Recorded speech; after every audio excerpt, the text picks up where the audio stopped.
Welcome to the channel. If you're into strange, little-known tales from the medieval world, whether they're fascinating, eerie, or surprisingly boring, you're in the right place. Before we dive in, don't forget to hit that subscribe button so you won't miss any of our daily videos. And if you've got ideas for weird or interesting medieval topics, drop them in the comments below. I read every one, and I'd love to turn your suggestion into a future video. Now, let's step into a world of stories that might seem sleepy at first glance, but actually reveal some of the most intriguing details about a long-lost era. Hey, tonight we're going to journey back to the green woods of medieval England, where outlaw legends were born and forest laws were broken. We'll discover what it was really like to be Robin Hood, far from the Hollywood tales you might know. If you're enjoying these stories, I'd really appreciate a like or subscribe. I'm curious where you're listening from, so drop a comment with your location and what time it is there. Now, find a cozy spot, take a slow, deep breath, and let your body sink into comfort as we journey back in time together. Congratulations, you've just woken up in 12th century England. The year is 1192, and King Richard the Lionheart is away fighting in the Crusades. His brother, Prince John, rules in his absence, and the forests of England are under the strictest laws imaginable. The morning air bites at your skin as you open your eyes. You're lying on a bed of dried leaves and pine needles that poke through your thin woolen tunic. The ground beneath you is hard and uneven, and there's a chill that seems to seep into your bones despite the approaching summer. This is your bed now, the forest floor of Sherwood. You flex your fingers, feeling the rough calluses that have formed over months of living wild. The skin on your palms is cracked from constant exposure to the elements. Good news, they've toughened up nicely. Bad news, they sting when you grip your longbow. And in this life, you need to grip that bow every single day. Nearby, Little John stirs on his own makeshift bed, his massive frame barely covered by the threadbare blanket he bartered from a travelling merchant 3 moons ago. His breath makes small clouds in the morning air. The others are still sleeping, Will Scarlet curled up tight against the cold, Much the miller's son, with his arm thrown over his face to block the emerging dawn light slanting through the ancient oaks. This is your band now, not the merry men of stories, but desperate men with prices on their heads, men who faced a choice between death at the end of a hangman's rope or life as outlaws beyond the protection of the king's law.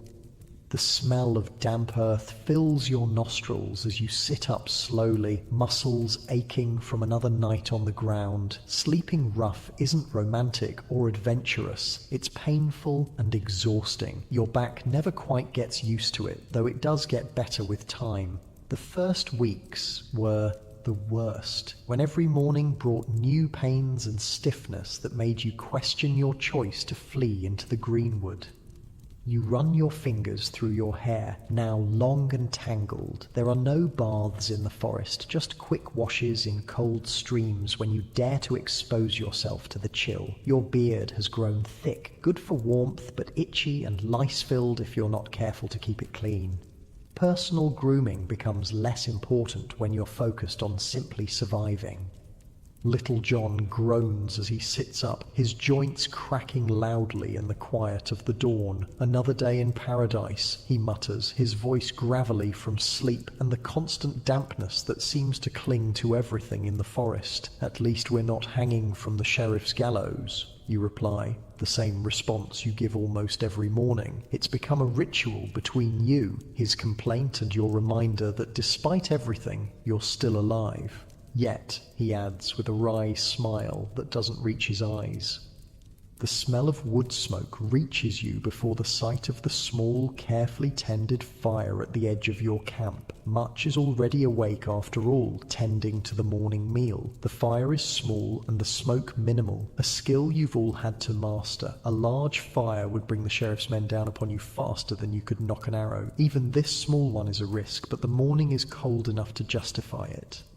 You stretch, feeling every muscle protest after another night on the hard ground. Your stomach growls loudly, reminding you that dinner last night was meager, a thin stew of wild onions and the last of a rabbit caught 2 days ago. Food is a constant worry. The forest provides, yes, but not consistently and not abundantly, especially when you're trying to avoid the foresters who patrol the King's Woods. The King's Woods. That's what got you here in the first place. The forest laws. You never think about how important a deer is until killing one makes you an outlaw. You murmur to yourself.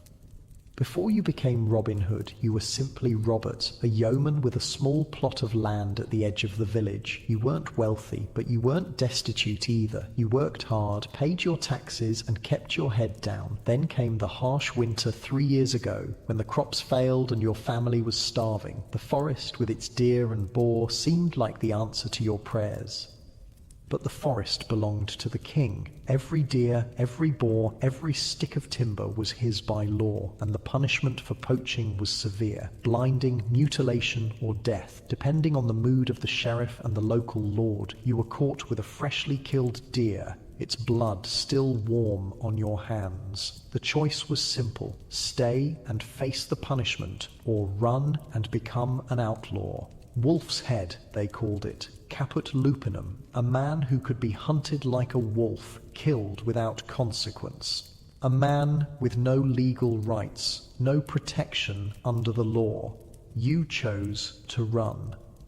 The weight of your decision still sits heavy in your chest, especially in these quiet morning moments. You left behind a life, meager though it was. You left behind the safety of known boundaries and laws, but most painfully, you left behind people. A wife whose face grows hazier in your memory with each passing month. A son who might not recognize you now. Will Scarlet stirs, mumbling something unintelligible before sitting up abruptly, his hand automatically reaching for the knife at his belt. Old habits die hard. Will was a soldier before he was an outlaw, and he wakes ready for battle every morning. Just us, Will, you say softly. No sheriff's men yet today. Will nods, his shoulders relaxing slightly. The permanent furrow between his brows eases just a fraction. He doesn't speak much in the mornings. None of you do, really. Mornings are for remembering what you've lost and steeling yourself for another day of survival. Much approaches with wooden bowls, crude things you've carved yourselves during the long winter evenings. Breakfast, he announces without enthusiasm. Such as it is. The bowl contains a thin gruel made from the few oats you managed to steal from a passing merchant's cart 2 days ago.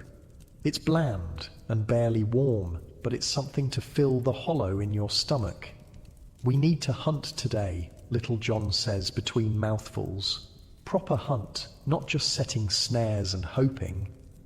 You nod in agreement. Hunger has become your constant companion, gnawing at your insides with dull teeth. The forest is bountiful in summer, less so in spring, and winter is a constant battle against starvation. You've learned which roots can be eaten, which berries won't poison you, how to set snares for rabbits and squirrels. But sometimes only a deer will do, for its meat, its hide, its sinew for bowstrings. And every time you take a deer, you're reinforcing your status as an outlaw. It's a bitter irony. The very act that made you criminals is the act you must continue to perform to survive. North Ridge, you suggest. Saw tracks there yesterday. The others nod. There's no need for lengthy discussion. You've been living together in the forest long enough to communicate with minimal words. Survival breeds efficiency. After the meager breakfast, you prepare for the day. Your longbow, the most precious possession you own, needs checking for any signs of warping from the damp. The string needs to be dry and taut. Your arrows, carefully stored in a leather quiver to protect them from moisture, need to be counted and inspected. This bow is your lifeline. With it, you feed yourself and your men. With it, you defend yourself against those who would capture you. With it, you occasionally rob the rich travelers who pass through the forest roads, though that's a rarer occurrence than the ballads would have you believe. Most travelers are as poor as you once were, with nothing worth taking. The longbow itself is a work of art and craftsmanship. You made it yourself, as all English yeomen learn to do. It's carved from a single piece of yew, the outer sapwood forming the back of the bow, the inner heartwood forming the belly. It stands as tall as you do, and drawing it requires strength built up over a lifetime of practice. Every English boy learns the longbow from the time he can stand. By law, actually, the king wants archers for his wars. The irony isn't lost on you that the very skill the king's law required you to master is now the skill that keeps you alive as you break the king's laws. As you check your bowstring, unwaxed hemp, carefully twisted and maintained, you can't help but remember the archery butts in your village where you practiced every Sunday after church. The camaraderie, the competition, the ale afterward. Another life. Ready? Little John asks, interrupting your memories. He carries a quarterstaff, a solid length of oak nearly 7 feet long. He's deadly with it, able to knock a man unconscious with a single swing. You've seen him do it. You nod, slinging your quiver over your shoulder and gripping your bow. The others are ready too, each with their preferred weapons. Will with his soldier's sword and knife, Much with his sling and pouch of carefully selected stones. Together, you move out from the camp, feet silent on the forest floor, another skill you've mastered by necessity. The damp earth cushions your steps, and you instinctively avoid twigs and dry leaves that might snap or crunch. You communicate with hand signals, pointing out tracks and signs. The forest is waking around you. Birds call from the branches above. Squirrels chitter as they race along the limbs, and occasionally you hear the rustle of something larger moving through the underbrush. Every sound makes you tense, ears straining to distinguish between natural forest noises and the approach of danger. The danger is real and constant. The Sheriff of Nottingham, not a fictional villain but a royal official tasked with upholding the king's law, has a standing bounty on your heads. His foresters patrol the woods regularly, and they know the forest almost as well as you do now. Almost, but not quite. Because when your survival depends on knowing every hollow tree that can provide shelter, every stream that offers clean water, every patch of ground that won't turn to mud in the rain, you learn the forest in a way no casual visitor can. You follow deer tracks to a small clearing where the morning sun breaks through the canopy. There, grazing peacefully, is a young buck. Not the largest you've seen, but enough meat to feed you all for several days if properly preserved. Your movements become even more deliberate as you silently nock an arrow. The bow creaks slightly as you draw, a sound that seems thunderous in the quiet clearing, but doesn't alert the deer. Your muscles strain against the pull. A hunting bow requires at least 100 pounds of draw weight, and holding it steady takes considerable strength. You aim for the spot just behind the deer's front leg, where the arrow will pierce the heart for a clean, quick kill. There's no sport in this, only necessity. You respect the animal that will die to feed you, and you want its passing to be swift. The arrow flies with a whisper of displaced air. The deer drops almost instantly, legs buckling as the arrow finds its mark. A clean kill. But there's no time for celebration. The death of the deer makes you criminals all over again. Now comes the dangerous part, butchering and transporting the meat back to camp without being seen by the foresters. You work quickly, all of you knowing your roles without discussion. Will and Much stand guard while you and Little John dress the deer, removing the internal organs first to prevent the meat from spoiling. The metallic smell of blood fills your nostrils, and your hands quickly become slick with it. This is the reality of survival. Blood and dirt and sweat. Not the clean, heroic image from the ballads that will someday be sung about you, but the messy business of staying alive one more day. Riders, Will hisses suddenly from his lookout position. Everyone freezes. The sound reaches you a moment later. Hoofbeats on the forest path not far away. Multiple horses moving at a walking pace, not galloping, which means they haven't spotted you yet, but close enough to be dangerous. Foresters, Little John whispers. You shake your head. too noisy for foresters. That's both good and bad news. Good because foresters move quietly through the woods, knowing their quarry is alert and wary. Bad because whoever these riders are, they're not trying to hide their approach, which suggests numbers or confidence, or both. Finish up, you murmur to Little John, wiping your bloody hands on the forest floor, mixing the deer's blood with dirt to make it less visible on your skin. Will much scatter. Meet at the hollow oak if we're separated. They nod and move off in different directions, melting into the forest with practiced ease. Little John works swiftly, cutting the last tendons to free the deer's hide. You'll use every part of the animal. The meat for food, the hide for clothing or trade, the sinew for bowstrings, the antlers for tools. The hoofbeats grow louder. Too close now. You won't have time to move the deer. Leave it, you decide reluctantly. Abandoning the kill means wasted meat and wasted risk, but being caught with it means certain death.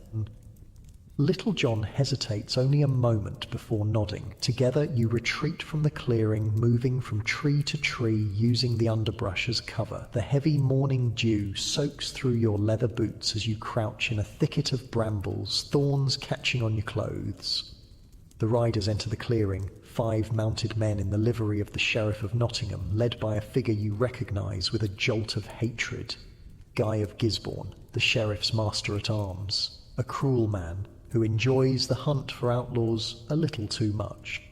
They spot the deer immediately, impossible to miss with the ground disturbed and blood pooling beneath the carcass. Fresh kill, Gisborne announces, dismounting to examine it. The blood's still warm. Hood? One of the men-at-arms asks. Who else would dare? Gisborne replies, looking around the clearing with narrowed eyes. They can't be far. Spread out and search.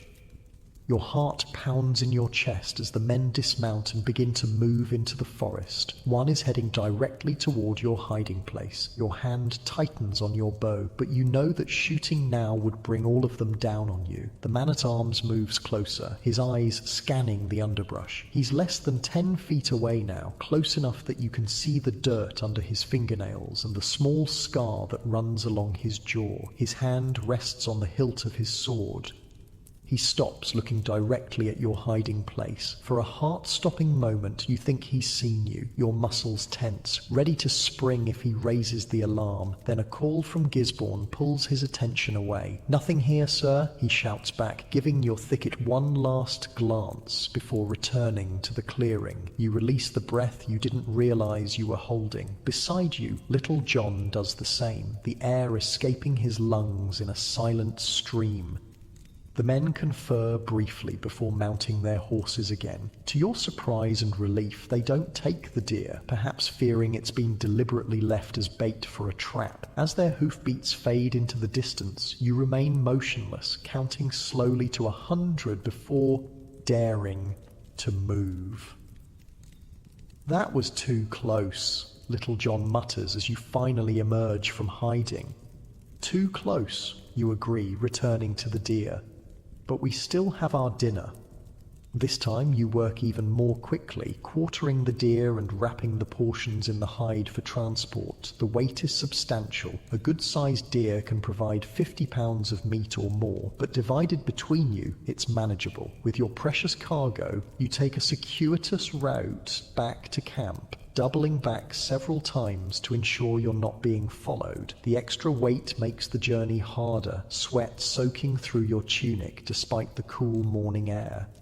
By the time you reach camp, the sun is high in the sky. Will and Much are already there, having made it back safely. The relief on their faces when they see you return with the meat is palpable. Started to think Gisborne had you, Will admits, helping to unload the deer portions. "Nearly," you reply. "But not today." Not today. It's another phrase that's become ritual among your band. Not today will we be caught. Not today will we hang. Not today will we die. One day at a time is how you survive as outlaws. The rest of the day is spent preserving the meat, some cut into strips to be smoked over a small, nearly smokeless fire of green wood, some rubbed with the precious little salt you have, some to be eaten fresh tonight. Nothing is wasted. You can't afford waste. As evening falls, and you sit around the small fire, bellies full for the first time in days, there's a rare moment of contentment. Will brings out a small wooden flute and plays a soft, melancholy tune, one of the few luxuries you allow yourselves. Music carries in the forest, but tonight you deem it worth the small risk. The flickering firelight catches on tired faces that, for once, aren't pinched with hunger. These men are your family now, bound not by blood but by circumstance and survival. They would die for you, as you would for them. It's a bond forged in constant danger and mutual dependence. Tell us about life before, Much asks suddenly. He's the youngest of your band, barely 20 summers old. Before the forest. You hesitate. Memories of your former life are both precious and painful, but tonight, with full bellies and the relative safety of your well-hidden camp, seems as good a time as any for stories. Before you begin, your voice low. I had a cottage at the edge of Loxley village. Nothing grand. 2 rooms with a thatched roof that leaked when the rain came from the west. But it was mine, or at least, I thought it was mine. The others listen silently. They've heard parts of your story before, but never all at once. Each of them has their own tale of how they came to be outlaws, each with its own injustices and sorrows. I had a wife, Marion. The name still catches in your throat. She wove cloth finer than any in the village, and a son, barely walking when I had to flee. The fire crackles in the silence that follows. Somewhere in the distance, an owl calls, 3 haunting notes that echo through the darkening forest.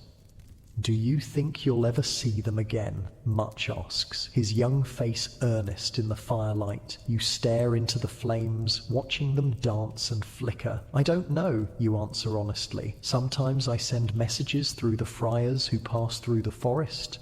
Sometimes I hear rumors from travelers. Marion still lives in Loxley, they say. My son grows strong.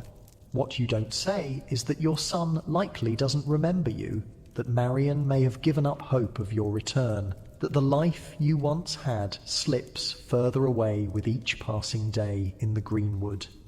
One day, Little John says firmly, when King Richard returns from the Crusades, they say he's a just king. He'll set things right. You nod, though you're not as confident as Little John pretends to be. Kings come and go, but the forest laws remain. Still, hope is as necessary for survival as food and shelter, so you let him have this one. One day, you agree, watching the sparks from the fire rise into the darkening sky, disappearing among the emerging stars. But for now, we have this night, this meal, this company. And as your eyelids grow heavy with the satisfaction of a full stomach and the warmth of the fire, you think that perhaps, just perhaps, it's enough for now. Tomorrow will bring its own challenges, more hunting, more hiding, more fighting to survive. But that's tomorrow. Tonight, in this small clearing in Sherwood Forest, surrounded by men who have become brothers, you allow yourself the luxury of rest. Your muscles gradually relax as you lie back on your bed of leaves, the aches of the day easing slightly. The last thing you see before sleep claims you is the canopy of ancient oaks above, their branches spread wide like protective arms, sheltering you from the world that has cast you out. In the forest that has become both your prison and your sanctuary, you find a moment's peace. Not the peace of safety or certainty, but the fragile peace of having survived another day. Not today, you think as consciousness fades. Not today. The village of Loxley appears through the morning mist, smoke rising from cook fires in thin grey tendrils. You crouch at the forest's edge, watching. It's been 3 months since you've dared come this close to your former home. The risk is enormous. Every person in the village would recognise your face, but necessity drives you. Winter is coming, and your band needs supplies you can't find or make in the forest. Are you certain about this? Little John whispers beside you, his massive frame somehow managing to stay hidden behind a gnarled oak that seems too small to conceal him. You nod, though certainty is a luxury you haven't felt since becoming an outlaw. We need salt for the meat and cloth for the winter. We can't survive another year without proper supplies. What you don't say aloud is that you also need to know if Marion and your son still live here, if they're well, if they remember you. The morning air is sharp with the first real bite of autumn. Your breath forms small clouds that dissipate quickly in the cool breeze. The trees around you have begun their transformation, green giving way to gold and crimson. Beautiful, yes, but also a warning. Winter in Sherwood Forest is merciless to the unprepared. Market day, Will Scarlet murmurs from your other side, nodding toward the small collection of stalls being set up in the village centre. Good for us. More people, more confusion.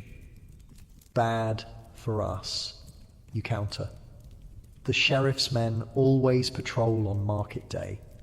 As if summoned by your words, 2 mounted men-at-arms in the sheriff's livery appear at the far end of the village, the rising sun glinting off their mail coifs. They ride slowly through the gathering crowd, eyes scanning faces, hands resting on sword hilts. Perfect, Will grins, his scar twisting his smile into something feral. Now we know where they are.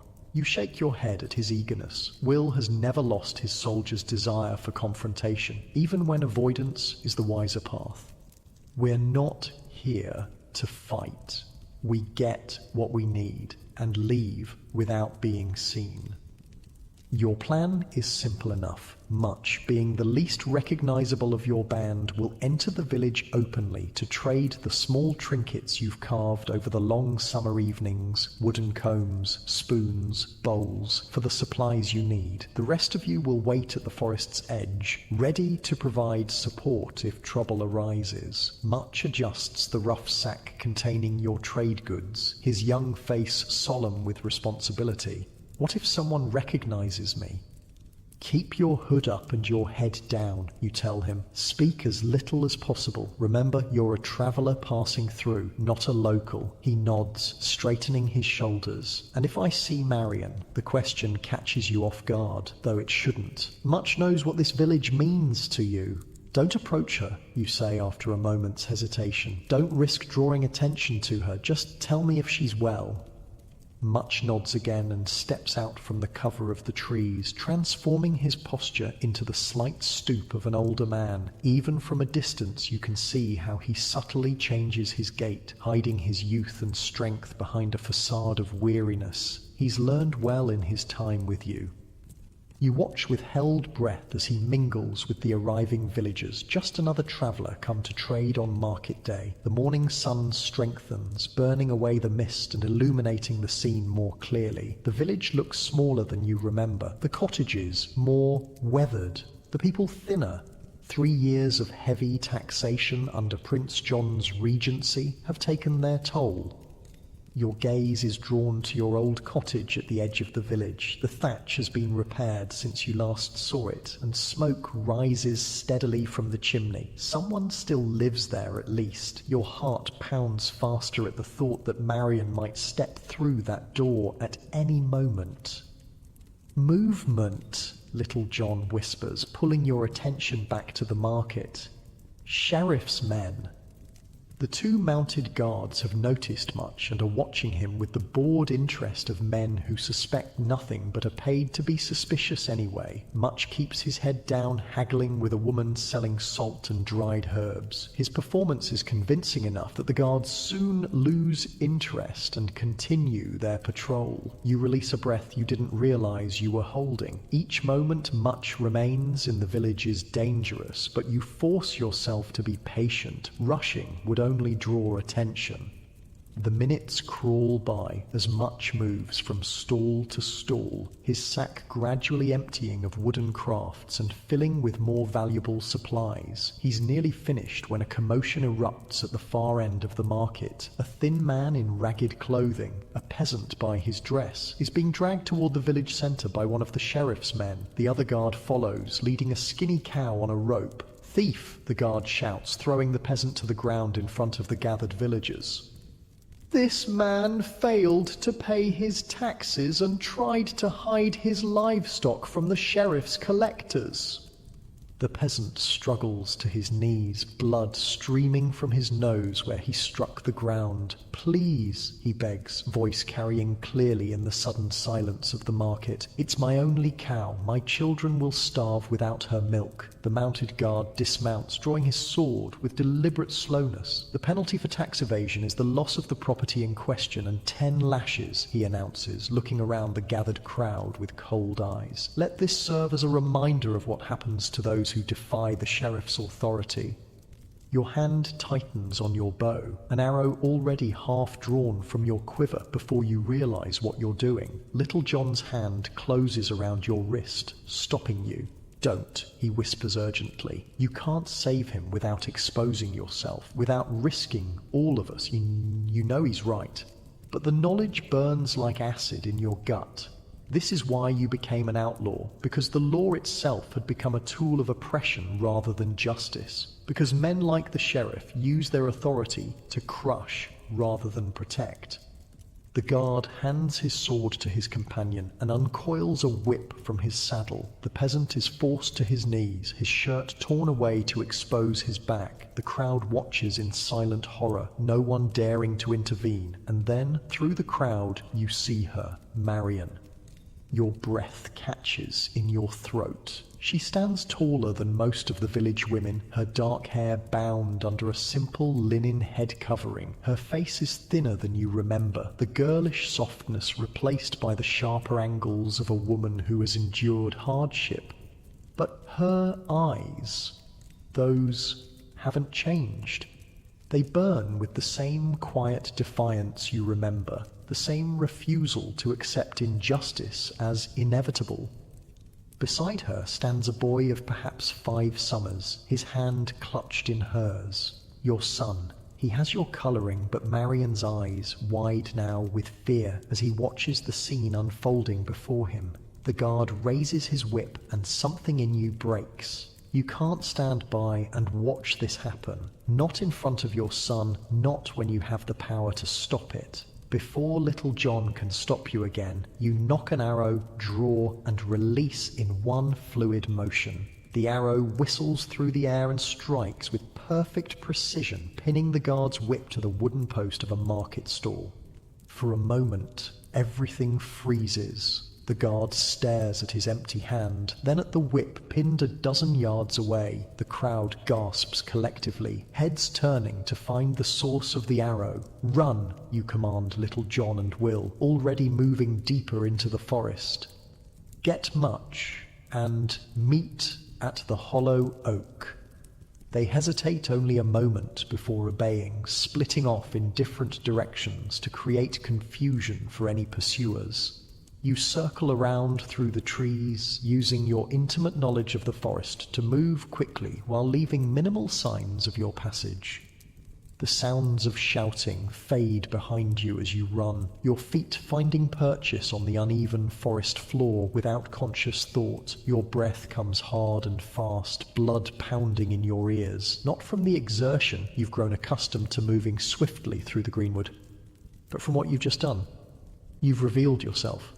After months of careful hiding, of ghosting through the forest unseen, you've announced your presence with an arrow that could only have come from Robin Hood. The sheriff will double his patrols now. The price on your head will likely increase. And yet, as you slow your pace to a steady jog, you can't bring yourself to regret it. The image of your son watching a man being whipped for trying to feed his family, that would have haunted you far longer than any increased danger. It takes nearly an hour of careful travel to reach the hollow oak, an ancient giant with a trunk wide enough to conceal 2 men inside its weathered cavity. Much is already there, his face pale with fear, but his sack bulging with supplies. I got everything, he says immediately. Salt, needles, flint, even some wool cloth. Then I heard the commotion. The sheriff's men, you ask, scanning the forest behind him for signs of pursuit. Much shakes his head. No sign of them following me. I think they're more interested in finding the archer. He gives you a pointed look. That was you, wasn't it? You nod, not bothering to deny it. Couldn't help myself. You never can, comes Will's voice as he materializes from the underbrush, moving as silently as a forest spirit. Little John follows a moment later, his size making stealth more difficult but still managing to approach unheard until he chooses to speak. We'll need to move camp, he says, without preamble. They'll be combing the forest by nightfall. Agreed, you say. The caves near the North Stream. Harder to find. Good escape routes. The decision made, you set off immediately, taking a circuitous route to avoid leaving an obvious trail. The day warms as the sun climbs higher, but the forest remains cool beneath the canopy of ancient oaks and beeches. Your feet move automatically, finding the quietest path through the underbrush, while your mind turns over the morning's events. You saw Marion, you saw your son. The knowledge sits like a stone in your chest, both precious and painful. They're alive. They appear healthy, if leaner than you'd like, but they're strangers to you now, living a life separate from yours. Your son is growing up without knowing his father, perhaps even believing you dead, or worse, having forgotten you entirely. She was there, wasn't she? Much asks quietly as you walk side by side. I saw her just before everything happened. She looked well. She did, you agree, grateful for his understanding. And my boy, he's grown so much. Much nods but says nothing more, giving you the space to process your thoughts. That's one of the things you've come to value about your band. They know when to speak and when silence is a greater kindness. By midday, you've reached the small stream that will lead you to the caves. The water runs clear and cold over smooth stones, the gentle gurgling masking the sound of your passage. You follow it upstream, occasionally wading in the shallows to hide your tracks. The caves appear as dark openings in a limestone bluff, partially hidden by a tangle of ivy and brambles. They're damp and uncomfortable compared to your forest camp, but they offer better protection from both the elements and searching eyes. You've used them before during particularly intense manhunts. Home, sweet home, Will mutters as you duck through the low entrance of the largest cave. The temperature drops immediately, the cool dampness seeping through your clothing. Your breath doesn't steam here as it did in the morning air, but the chill is more penetrating.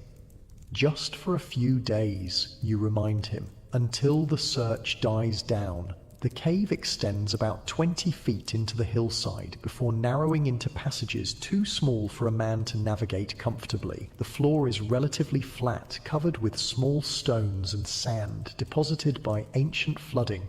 It's not comfortable, but it's defensible and hidden. You set about making the space habitable while Little John and Will return to your abandoned camp to retrieve what supplies they can before the sheriff's men discover it. Much unpacks his trading sack, displaying his acquisitions with justifiable pride. The salt cost the most, he explains, showing you a small leather pouch of the precious preservative. But I got a fair amount, enough to cure what meat we have stored. You examine the other items. 2 flint stones for starting fires, a bundle of hand-forged iron needles for mending clothes, a length of rough-spun wool cloth in a dull brown colour, and most surprising, a small pottery jar sealed with wax. What's this? You ask, hefting the jar. Much's eyes light up. Honey, traded my best carved bowl for it. Thought it might help if any of us fall ill this winter. You nod approvingly. Honey is indeed valuable medicine, useful for treating wounds and soothing coughs. It's also a rare sweetness in your otherwise bland diet. Much has chosen well. As you organize the supplies, you recount what happened in the village after Much left, explaining your impulsive decision to fire the arrow. You couldn't have done otherwise, Much says with the absolute certainty of youth, not with your boy watching. Maybe, you acknowledge, but it means we'll have a harder time moving freely for a while. The afternoon passes slowly in the confines of the cave. You occupy yourself by checking and rechecking your bow and arrows, making sure the damp air won't affect the seasoned yew or cause the bowstring to stretch. Your fingers move automatically through the familiar motions, checking for cracks in the wood, testing the tautness of the string, examining each arrow for straightness. By the time Little John and Will return, shadows are lengthening outside the cave. They've managed to salvage most of your essential gear: bedrolls, cooking pot, the precious store of dried meat and foraged nuts that will help you through the winter. The relief you feel is palpable. Starting over with nothing as winter approaches would have been devastating. Any sign of pursuit, you ask as they unload their burdens. Will shakes his head. Nothing close to our camp yet, but there are definitely more men in the forest. Heard them crashing about near the East Ridge. Amateurs, Little John snorts, making enough noise to warn every outlaw within a mile. Despite his dismissive tone, you know better than to underestimate the sheriff's forces. What they lack in woodcraft, they make up for in numbers and determination. And Guy of Gisborne, the sheriff's master-at-arms, is neither noisy nor incompetent. If he's leading the search, you'll need to be especially cautious. As night falls, you build a small fire near the cave entrance where the smoke can escape without betraying your location. The flames cast dancing shadows on the limestone walls, creating an almost otherworldly atmosphere. You keep the fire small, just enough to take the edge off the cave's dampness, and cook a simple meal. Dinner is a stew of dried venison reconstituted in water with wild onions and the last of the summer's herbs. It's not particularly flavorful, but it's hot and filling. You eat in relative silence, each man lost in his own thoughts as the day's events settle in your minds. After the meal, as you sit watching the fire burn down to embers, Little John breaks the silence. "What was it like?" he asks, seeing them again. You poke at the fire with a stick, buying time to organize your thoughts. The others watch you patiently, understanding the weight of the question. "Strange," you finally answer, "like looking at a life that belongs to someone else now. They've changed. I've changed." "Do you think she saw you?" Will asks. You shake your head. "I don't think so, but she'll know it was me. The arrow. Only a few men can make that shot." Will you try to see her again? Much's question is tentative, almost apologetic for asking. You stare into the dying fire, watching the embers pulse with inner light. "I don't know," you admit. "It would put her in danger. The sheriff already watches her, suspecting she might have contact with me." What you don't say is that you're afraid. Afraid she might reject you. Afraid she might have built a new life that has no place for an outlaw husband. Afraid your son might look at you with the fear or confusion reserved for strangers. The conversation drifts to more practical matters after that: how long you should stay in the caves, where to hunt once you return to the forest proper, how to prepare for the coming winter. The normalcy of the discussion is comforting after the emotional turmoil of the day. As the fire dies completely and darkness enfolds the cave, you arrange your bedroll on the least uncomfortable patch of ground you can find. The stone beneath you radiates cold despite the layer of pine boughs you've placed underneath for insulation. Your muscles ache from the day's exertions and tensions, and sleep seems far away despite your physical exhaustion.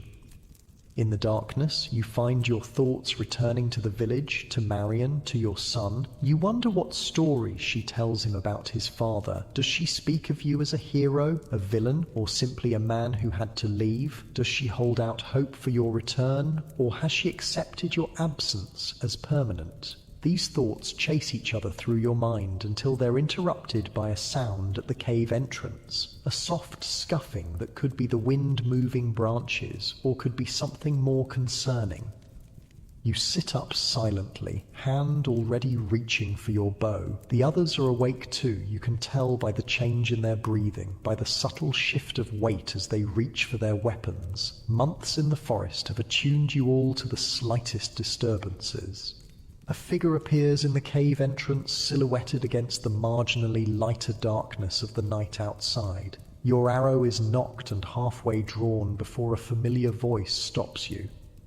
"It's me," comes the whispered call of Alan Adale, the latest addition to your band. A wandering minstrel by trade, he occasionally serves as your eyes and ears in places where the rest of you dare not go. "I bring news." You lower your bow as Alan enters the cave, his lute slung across his back, as always. He moves to the remnants of the fire, kneeling to warm his hands over the fading heat. "The sheriff has doubled the bounty on your head," he announces without preamble. 500 gold pieces now for Robin Hood, 200 each for his known companions. A low whistle escapes Will's lips. "We've become expensive." "There's more," Alan continues. "The incident at the market today has the sheriff in a rage. He's ordered the peasant who couldn't pay his taxes to be publicly hanged tomorrow as an example. Your stomach twists with guilt. Your intervention, meant to prevent a whipping, has instead condemned a man to death. The weight of responsibility settles heavily on your shoulders." "Where?" you ask, already knowing you can't allow this to happen. "Nottingham. The main square. At noon." Nottingham, the sheriff's stronghold, heavily guarded and supremely dangerous for you to approach. Yet the alternative, letting an innocent man die because of your actions, is unthinkable. "We can't just ride into Nottingham," Little John says, voicing the concern foremost in all your minds. "It would be suicide." "We don't need to ride in," you reply, an idea already forming. "We just need to prevent the hanging." "How?" Will demands. "There will be guards everywhere." You lean forward, lowering your voice even though there's no one to overhear. "The north road to Nottingham passes through Sherwood. They'll have to bring the prisoner that way." Understanding dawns on the faces around you. An ambush on the forest road would be dangerous, but far less so than attempting to rescue the prisoner in Nottingham itself. "How many guards do you think?" Little John asks Alan. The minstrel shrugs. "For a common peasant, no more than 4 or 5. They won't expect trouble on the road." "They should," Will grins, his scar gleaming faintly in the dim light, "especially in Sherwood." The plan comes together quickly. You know the perfect spot, a narrow section of the road where the forest crowds close on both sides, providing cover for an ambush. The timing will be crucial. Too early, and the guards might have time to send for reinforcements. Too late, and the prisoner will reach Nottingham, where rescue becomes nearly impossible. As the details are settled, a strange feeling spreads through your chest. For the first time since becoming an outlaw, you're not simply reacting to events, not just struggling to survive. You're choosing to act, to intervene, to right a wrong, even at great personal risk. This, you realize, is the moment something changes. The moment Robin the outlaw begins to become Robin Hood of legend. "Get some rest," you tell the others as the plan is finalized. "Tomorrow will test us all." As you lie back on your bedroll, sleep still eludes you, but for a different reason now. Your mind races with preparations, contingencies, imagined scenarios. The risks are enormous, but so too is the necessity. A man's life hangs in the balance because of your actions. You cannot, will not, abandon him to his fate. In the darkness of the cave, with the soft breathing of your companions surrounding you, you make a silent vow. If you survive tomorrow's rescue, you'll do more than simply exist in the forest, hiding from the sheriff's men and taking only what you need to survive. You'll become a true thorn in the sheriff's side. You'll use your skills, your knowledge of the forest, and the loyalty of your band to actively oppose the injustice that drives men to desperation. You'll become the outlaw that ordinary people can turn to when the law itself becomes their oppressor. With that resolution warming you more effectively than any fire, you finally drift into an uneasy sleep, your dreams filled with arrows flying true to their marks and the faces of those you left behind in Locksley village. Outside the cave, an owl calls into the night, 3 haunting notes that echo through the forest like a promise, or perhaps a warning. The ancient trees of Sherwood stand silent, witness to the birth of a legend they will shelter for years to come. Dawn breaks with reluctant fingers of pale light barely penetrating the forest canopy. You've been awake for hours, positioned high in an ancient oak that overlooks the north road to Nottingham. The rough bark presses into your back as you balance on a thick branch. Bow at the ready. Your muscles ache from holding still for so long, but you dare not shift position. The slightest movement might catch the eye of the approaching guards.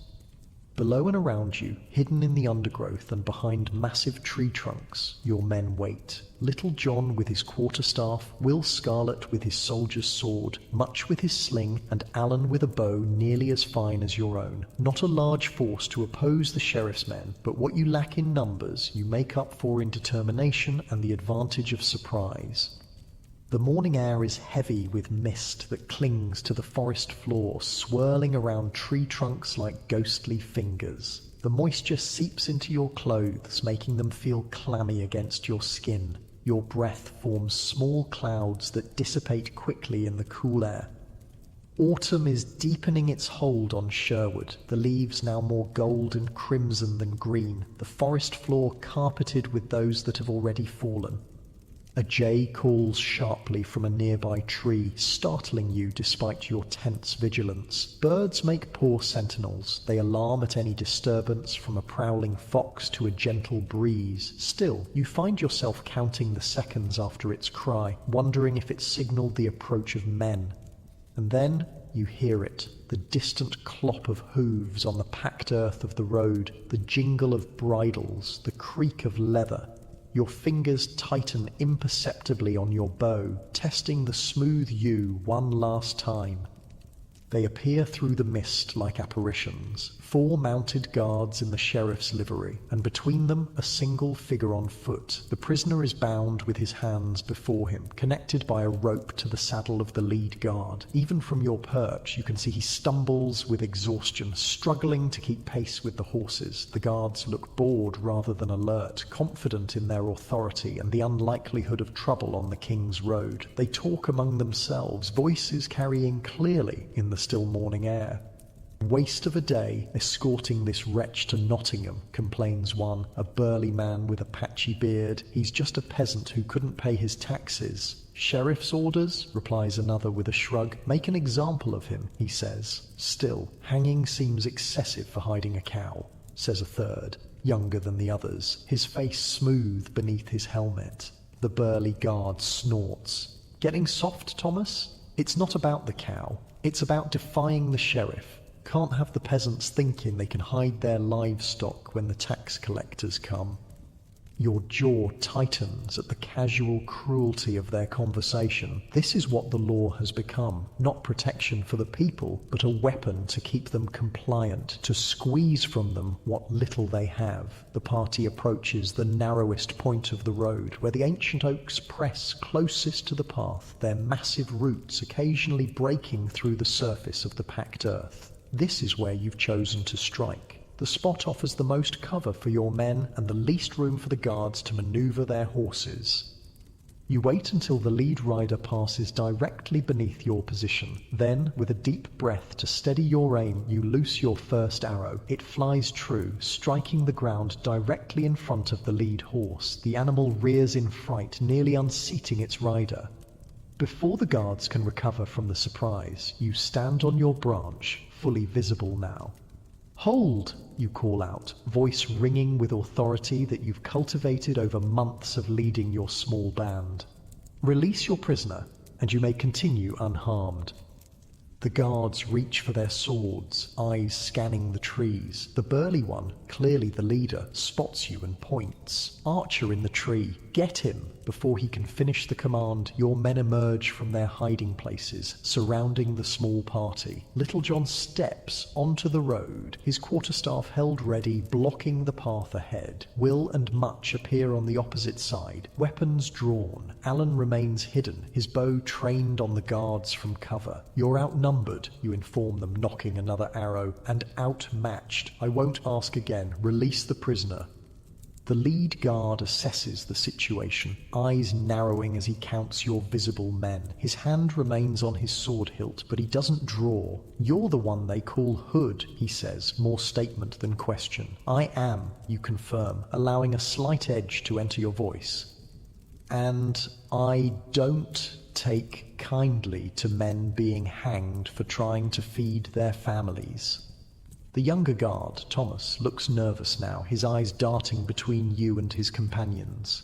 The prisoner stands frozen, hope and fear warring on his exhausted face. The lead guard spits on the ground. 4 outlaws against 4 of the sheriff's men. I like those odds. He begins to draw his sword. Your second arrow strikes before the blade clears its scabbard, pinning the guard's sleeve to his saddle. He yells in surprise and rage, trying to free himself as his horse dances nervously beneath him. "Would you like to reconsider?" you ask calmly, a third arrow already nocked and ready. What happens next unfolds in heartbeats. The remaining guards draw their swords, spurring their horses toward your men on the ground. Little John meets the charge with his quarterstaff, knocking one guard clean off his mount with a mighty swing. Will engages another, his soldier's training evident in the precision of his movements. Much uses his sling to send a stone whizzing past the third guard's ear, causing him to duck and lose control of his horse momentarily. You fire again, this time aiming for the rope binding the prisoner to the lead guard's saddle. The arrow severs it cleanly, freeing the peasant, who stumbles back in confusion. "Run to me," you shout to him, gesturing toward your tree. The man hesitates only a moment before dashing toward you, ducking beneath the flailing hooves of the guard's horses. The lead guard, having finally freed his sleeve from your arrow, makes a grab for him but misses.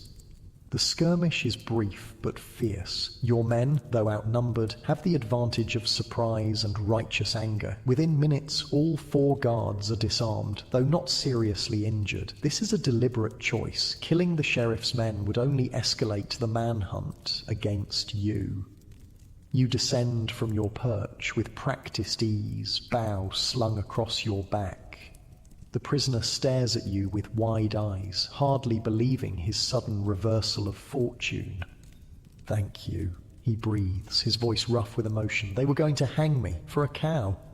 "No man should die for trying to feed his family," you reply, using your knife to cut his bonds. "What's your name?" "Edward," he answers, rubbing his chafed wrists. "Edward of Wickham Village." You nod, then turn your attention to the disarmed guards. The leader glares at you with undisguised hatred, while young Thomas looks more awed than angry. The other 2 simply appear resigned to their defeat. "You've made a grave mistake, Hood," the lead guard spits. "The sheriff will hunt you to the ends of the earth for this." "He was already doing that," you reply with a slight smile. "Now, we need to discuss terms." "We don't negotiate with outlaws," the guard sneers. "Then consider it instructions," you counter, gesturing for Little John to bring the horses. "You 4 will continue to Nottingham, but without your prisoner. You'll tell the sheriff that Robin Hood sends his regards and suggests he focus on catching real criminals rather than starving peasants." The guard laughs harshly. "And why would we deliver this message instead of simply reporting that you ambushed us?" "Because," you say, your voice hardening, "I'm allowing you to keep your lives and dignity." You return to Nottingham on foot without weapons, and the story spreads that Robin Hood bested the sheriff's men. You deliver my message, and at least you returned with your honour as soldiers intact. The threat is clear, though unspoken. Fail to deliver the message, and next time you might not be so merciful. Something in your expression must convince him, for the guard's face pales slightly. "You'll regret this, Hood.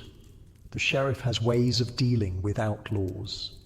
"I'm counting on him to try," you reply, signaling to your men to take the guards' weapons and gather the horses. Within minutes you've relieved the guards of anything useful. Swords, daggers, a small pouch of coins that was likely meant for their expenses in Nottingham, and of course, their mounts. The guards are left standing in the road, dishevelled but unharmed, as you lead your small party into the depths of Sherwood. You travel swiftly, taking a circuitous route back toward your cave hideout, frequently doubling back or splitting up temporarily to confuse any potential pursuit. The forest enfolds you in its protective embrace, the dense undergrowth and towering trees creating a natural labyrinth that only those intimately familiar with its secrets can navigate confidently. Edward, the rescued peasant, rides behind Little John on one of the confiscated horses, his face still showing disbelief at his sudden change in circumstances. The poor man is exhausted, his feet bloodied from the forced march to Nottingham, his body thin from months of insufficient food. By midday, you're certain you've evaded any immediate pursuit and make camp in a small clearing near a brook. The horses are watered and tethered where they can graze, while Much starts a small, nearly smokeless fire to prepare a meal. You sit beside Edward, offering him a water skin and watching as he drinks gratefully. "What will you do now?" you ask when he's finished. "You can't return to Wickham. The sheriff's men will be looking for you." Edward stares at his hands, the reality of his situation settling over him like a physical weight. "I don't know," he admits. "My wife, my children, they're still in the village." The pain in his voice is familiar, the same ache you feel when you think of Marion and your son in Locksley. The separation from those you love is perhaps the cruelest aspect of outlawry. "We can get a message to them," you offer, "perhaps arrange for them to join you somewhere safe." "Where?" Edward asks bitterly. "Where is safe from the sheriff? From the king's law?" It's a question without an easy answer. The forest has become your sanctuary, but it's a hard life, especially for women and children. The constant moving, the exposure to the elements, the uncertainty of food, these are heavy burdens even for strong men. "For now, you're welcome among us," you tell him, making a decision you've made before and will make again many times in the years to come. "We can use another pair of hands, and you'll be safe in Sherwood." Edward looks around at your small band, now setting up the camp with practiced efficiency. "You'd taken a stranger, just like that?" "We were all strangers once," you reply. "Every man here has a story not so different from yours. The law failed them, so they chose to live beyond it." As if to emphasize your point, Will approaches, offering Edward a bowl of stew, the same rabbit and wild onion mixture you've been living on for days. "Eat," he encourages. "You'll need your strength." Edward accepts the bowl with murmured thanks, and the smell of the simple food seems to awaken his hunger fully. He eats ravenously, like a man who hasn't seen a proper meal in weeks. Perhaps he hasn't. While Edward eats, you convene a small council with your original band, moving just far enough away to speak privately. "We can't keep taking in every man the sheriff condemns," Little John points out, though his expression shows he takes no pleasure in saying it. "Our resources are stretched thin as it is, with winter coming." "What would you have me do?" you ask, genuinely seeking his counsel rather than challenging him. "Leave him to hang." Little John sighs, running a hand through his beard. "Of course not, but we need a better solution than adding another mouth to feed." "We could use the horses," Will suggests. "They're valuable. We could trade them in one of the northern villages for supplies." "And risk being recognized?" Alan counters. "The sheriff's men will be watching for those horses." "We need a more sustainable approach," you say, thoughts coalescing into something resembling a plan. "Today we took from the sheriff's men to help one peasant, but there are others suffering under these unjust laws." "What are you suggesting?" Much asks, his young face eager. "The sheriff grows wealthy on taxes taken from people who can barely feed themselves," you explain. "His coffers fill while villagers starve. Perhaps it's time some of that wealth found its way back to those who need it most." A moment of silence follows as your companions absorb the implication of your words. "You're talking about robbing the sheriff," Alan states finally. "Not just freeing prisoners or hunting in the king's forest, but actively taking the sheriff's gold." "I'm talking about returning to the people what was taken from them unjustly," you clarify, though the distinction may seem academic to some. "The forest laws, the tax collections, they're crushing ordinary folk who've done nothing wrong except try to survive." Little John studies you thoughtfully. That's a different kind of outlawry altogether. It would make us the sheriff's prime targets. We already are, Will points out with a grim smile. Might as well earn the bounty on our heads. The discussion continues as you eat your own meal, weighing risks against necessity, moral imperative against practical concerns. By the time the simple stew is gone, a new purpose has taken shape among you. Not just survival in the Greenwood, but active resistance against the injustice that drove you there. The afternoon brings practical tasks. The confiscated weapons need to be cleaned and assessed. The horses require proper care if they're to be useful. Edward needs instruction in the basics of forest survival if he's to join your band. Each man takes up his role without need for direction, the months of living together having established a natural rhythm to your cooperation. You take the opportunity to inventory the small pouch of coins taken from the guards. It's not much, perhaps enough to buy a few days' food for a village family, but it represents something significant, the first fruits of your new resolve to take from those who have too much and give to those who have too little. As you count the coins, Edward approaches hesitantly. "I've been thinking about what you said," he begins, "about getting a message to my family." You look up, pocketing the coins. "We can arrange it. Alan often travels to villages in the guise of a minstrel. He can deliver word to your wife. I want them to join me," Edward says, determination hardening his features. "In the forest, if that's the only option. I won't abandon them to the sheriff's mercy." You understand his resolve all too well. "It won't be easy," you warn. "Winter in Sherwood is harsh, even for those accustomed to it." "Harsher than watching your children slowly starve because the sheriff takes half of everything you grow," Edward counters. "Harsher than wondering each day if this is the day the tax collectors return and find the last pig you've hidden to feed your family." His words strike a chord, reminding you why you chose this path in the first place. The law, meant to protect, had become a weapon against the very people it should serve. The King's Forest, once a common resource where villagers could gather firewood and hunt small game for the pot, had become forbidden territory where a man could lose his hand for taking a rabbit. "We'll get them out," you promise, "but we need to be careful. The sheriff will be watching the villages closely after today's events." Edward nods, relief softening the lines of worry on his face. "Thank you for everything." As he walks away, Little John joins you, watching Edward's retreating figure. "Another family in the Greenwood," he muses. "Soon we'll have our own village. Would that be so bad, you ask? A place where people could live freely, without fear of unjust laws or greedy officials?" Little John considers this, his massive frame silhouetted against the afternoon sun filtering through the leaves. "A noble dream," he finally says, "but a dream nonetheless. The sheriff has men, weapons, the king's authority. We have boughs and the cover of trees. For now, you agree, but every day brings new injustices, and with them, new allies. The people are tired of being squeezed until they bleed." Little John nods thoughtfully. "So we become their champions, the protectors of the common folk against the sheriff's oppression?" "Someone must," you reply simply.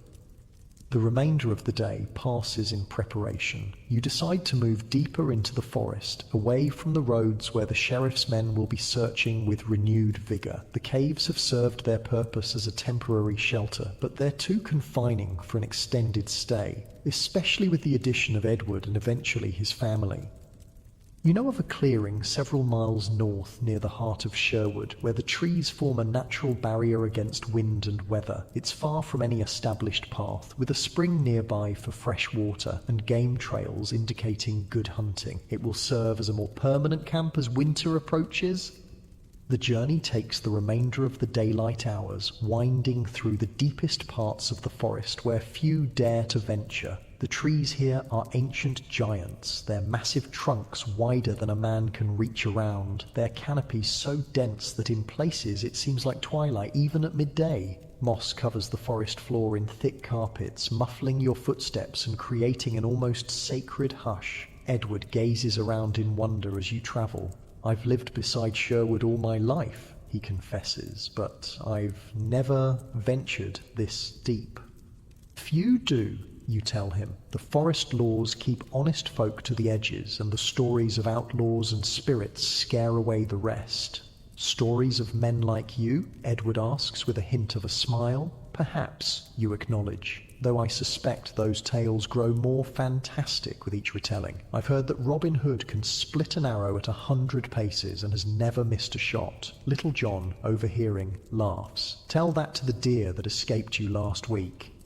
The gentle ribbing continues as you make your way through the forest, the camaraderie helping to ease the tension of the morning's confrontation. By the time you reach the clearing you had in mind, the sun is setting, casting long shadows through the trees.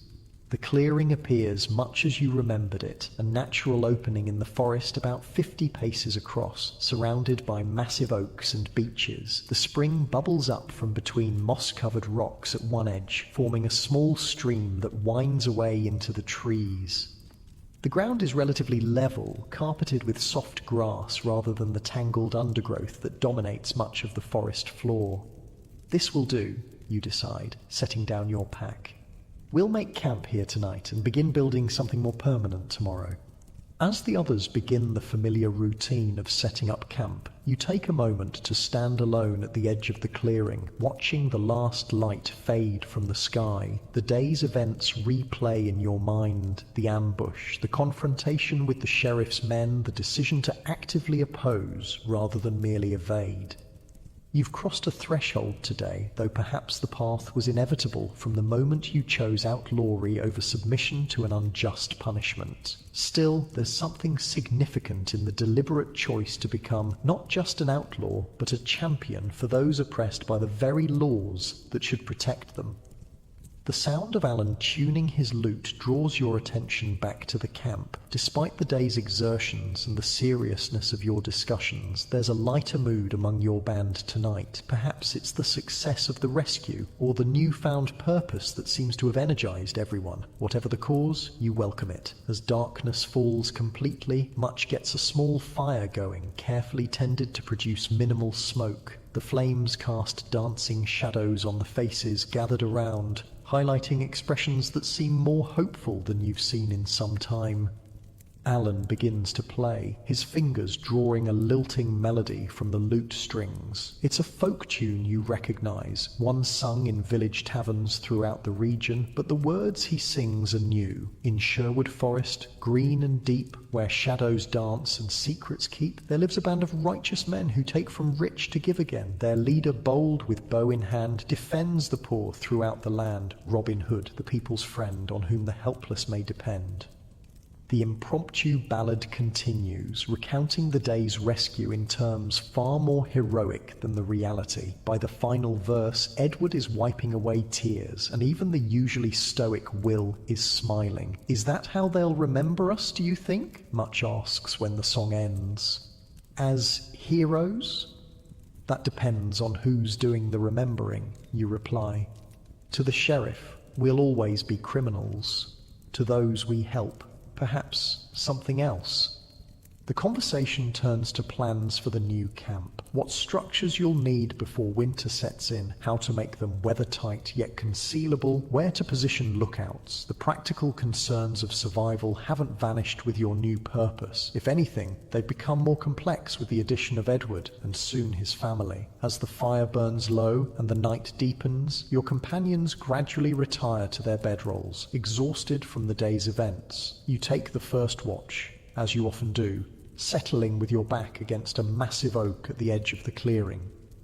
The forest at night is never truly silent. Owls call from the branches above, their haunting voices carrying through the darkness. Small creatures rustle in the underbrush, going about their nocturnal business. The leaves whisper as a gentle breeze passes through the canopy, a soothing, almost musical sound.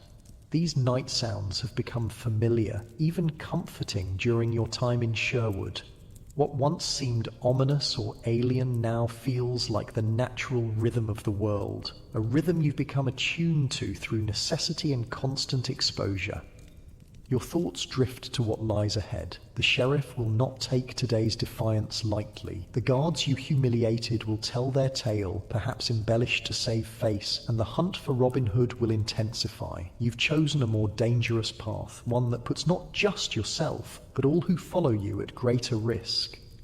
And yet, as you watch the sleeping forms of your companions, illuminated faintly by the dying embers of the fire, you feel a certainty that the choice is right. These men, and soon women and children too, have placed their trust in you, not just to lead them in survival, but to stand for something greater. The weight of that responsibility settles over you like a physical thing, yet it doesn't feel burdensome. Instead, it grounds you, gives purpose to the hardships and dangers of outlaw life. You are no longer just Robin the fugitive, but Robin Hood, defender of the oppressed, challenger of unjust authority. The mantle of legend begins to form around your shoulders, though you don't recognize it yet. In years to come, your name will echo through forest and village, whispered with hope by the downtrodden and with fear by those who abuse their power. But tonight, you are simply a man keeping watch in the darkness, protecting those who have come to depend on you. As the night deepens and the stars wheel overhead, visible in patches through the forest canopy, you find a moment's peace in the quiet certainty of your chosen path. Tomorrow will bring new challenges, new dangers, perhaps new allies. But for now, in this clearing deep in the heart of Sherwood, you have found not just shelter, but purpose.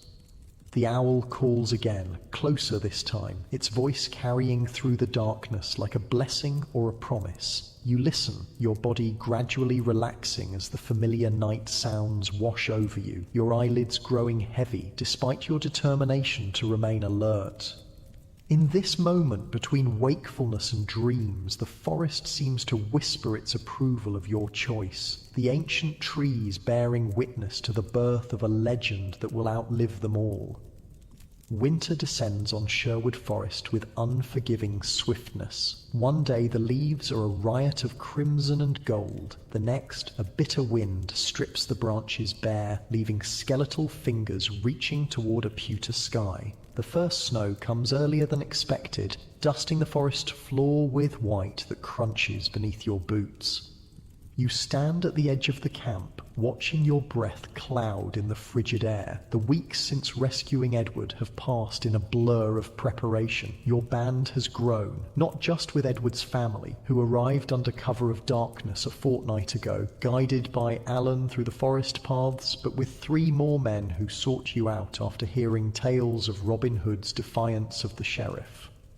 The camp has transformed from a simple clearing to something resembling a small settlement. Low shelters made of woven branches and packed earth form a rough circle around the central fire pit. They're not cottages, not truly, but they offer more protection from the elements than sleeping under the stars.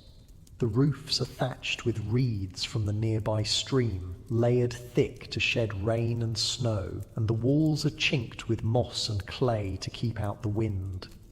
Edward's wife, Mary, approaches quietly to stand beside you, her thin woolen shawl pulled tight around her shoulders. Her face, once soft with village life, has already begun to harden with the realities of forest existence, but there's a determination in her eyes that reminds you of Marion. "Will it be enough?" she asks, nodding toward the shelters. "The children have never weathered a winter outside village walls." The question weighs heavily. Edward and Mary have 3 children, the youngest barely 5 summers old, the eldest a girl of 12, who watches everything with solemn eyes. They're thin, all of them, from months of insufficient food in the village, but they've begun to fill out since joining your camp. The forest has been generous in its final abundance before winter. Deer, rabbits, wild onions, and the last of the autumn berries. "We've done all we can," you answer honestly. "The shelters are sturdy. We have meat smoked and dried, nuts stored away, and the spring doesn't freeze even in the deepest cold. What you don't say is that winter in Sherwood is a bitter enemy that cannot be defeated, only endured." That no matter how much you prepare, there will be days of gnawing hunger, nights of bone-deep cold, times when it seems the darkness and chill will never end. Mary seems to hear these unspoken truths anyway. She nods, her gaze travelling to where her children help little John stack the last of the firewood under a crude lean-to that will keep it relatively dry. Better to face it free than warm in bondage, she says finally. In the village we would have starved by midwinter. The sheriff's men took so much. Her voice trails off, but the bitterness remains. It's a sentiment you've heard echoed by every new arrival to your band. The sheriff's taxation has grown increasingly oppressive, taking not just a portion but nearly everything from those least able to spare it. We won't starve here, you promise, though you know it might be a promise you can't keep. And come spring, we'll do more than just survive. We'll make the sheriff regret his greed. Mary's lips curve in a small, fierce smile. The children already sing Alan's song about Robin Hood. They believe you can do anything. The weight of that faith settles on your shoulders like a physical thing. These people have abandoned what little security they had to follow you into the wilderness, trusting that you'll lead them through the winter, that your defiance of the sheriff's authority will somehow make their hardships worthwhile. I'm just a man, you remind her, feeling the need to temper expectations. I can't promise miracles. No one expects miracles, she replies, her gaze direct. Just justice, and that's something the sheriff's law doesn't provide anymore. Before you can respond, a sharp whistle cuts through the cold air, the signal from Will, who's on watch at the northern edge of the camp. 2 short notes followed by a longer one, a visitor approaching, not considered an immediate threat. Your hand goes automatically to your bow as you move toward the source of the signal, Mary already hurrying to gather her children into one of the shelters. The camp erupts into quiet, efficient movement, weapons readied, the most vulnerable hidden positions taken that would allow for either defense or swift retreat if necessary. Will materializes from between the trees, his expression neutral but his posture tense. Friar, he reports simply, coming along the stream path, alone as far as I can tell. You nod, some of the tension easing from your shoulders. A lone friar is unlikely to pose a physical threat, though he could certainly report your location to the sheriff if allowed to leave freely. Still, the wandering holy men have generally been allies rather than enemies to your band, bringing news from the villages and occasionally small amounts of food or medicine.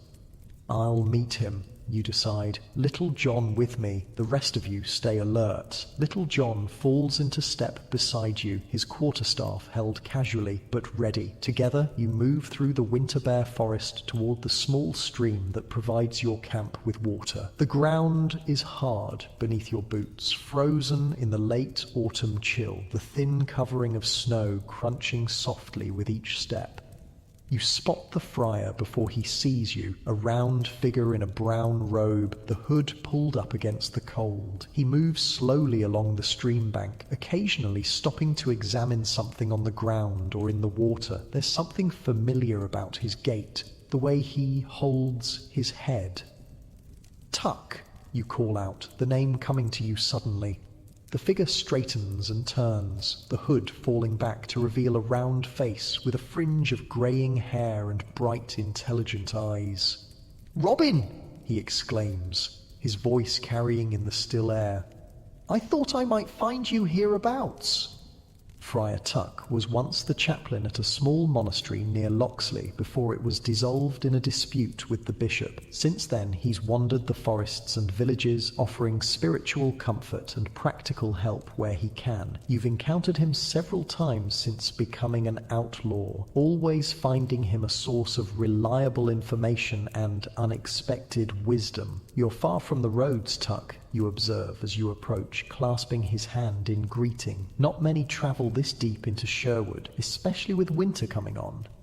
"Ah, but I was looking for you specifically," Tuck replies, reaching into his robe to produce a small package wrapped in oiled cloth. "And I bring gifts, or rather, I deliver them." Your heart quickens. "From whom?" Tuck's eyes crinkle with understanding. "A certain lady of Loxley, who asks after your health most particularly whenever I pass through the village."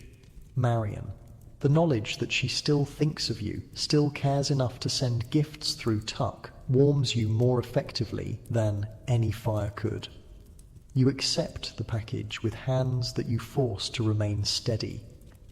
She is well, you ask, trying to keep your voice casual. As well as can be expected, Tuck answers, his expression sobering. The sheriff's men watch her still, thinking she might lead them to you, but she's careful, and she has friends in the village who warn her when strangers approach.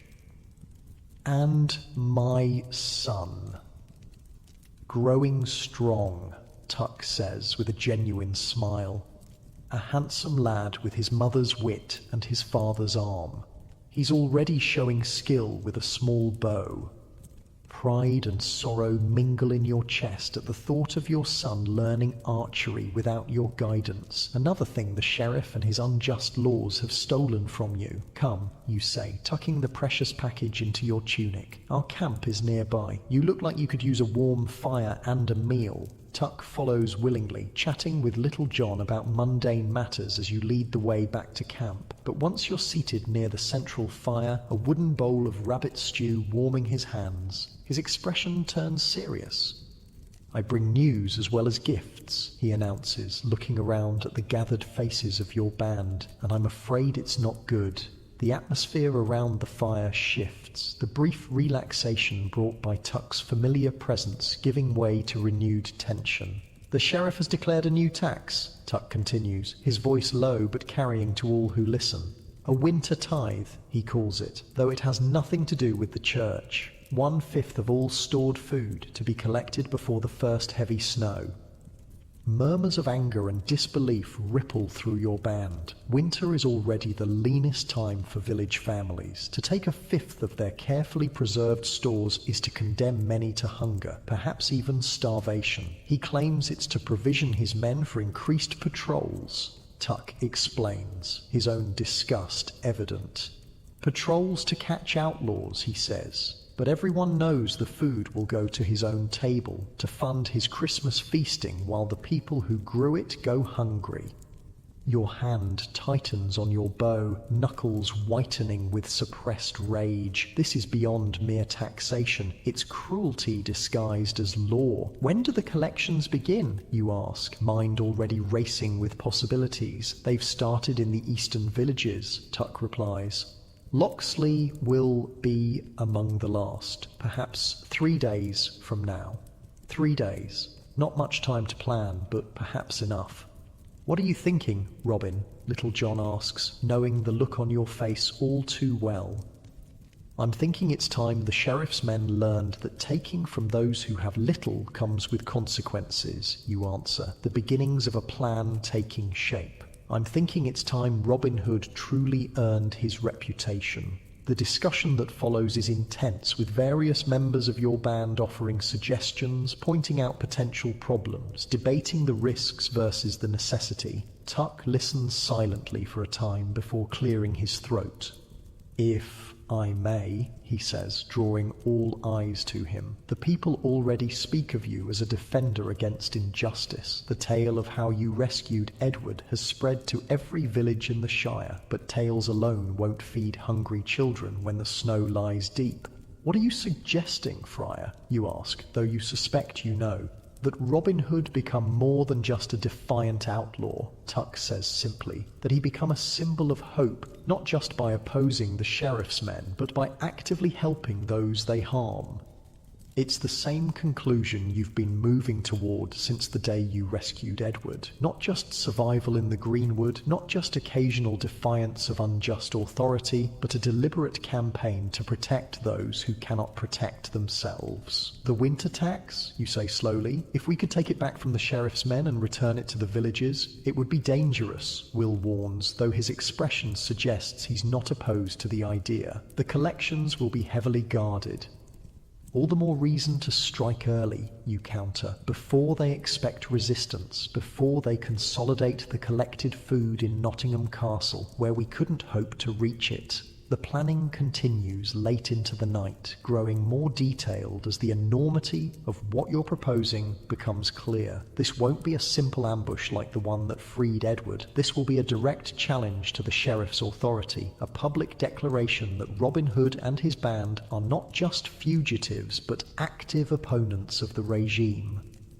By the time the fire burns low, a plan has taken shape. You'll intercept the tax collectors after they leave Locksley, but before they reach the next village. The location is perfect, a narrow section of road bordered by dense forest on both sides, offering cover for your archers and limiting the maneuverability of the sheriff's mounted men. The risks are significant. The tax collectors will be well armed and likely numerous. If any escape to raise the alarm, the sheriff could deploy enough men to sweep the forest systematically, perhaps even finding your hidden camp. And if you're captured, well, a quick death would be the best you could hope for. But the alternative, doing nothing while village families starve because the sheriff takes food from their winter stores, is unthinkable.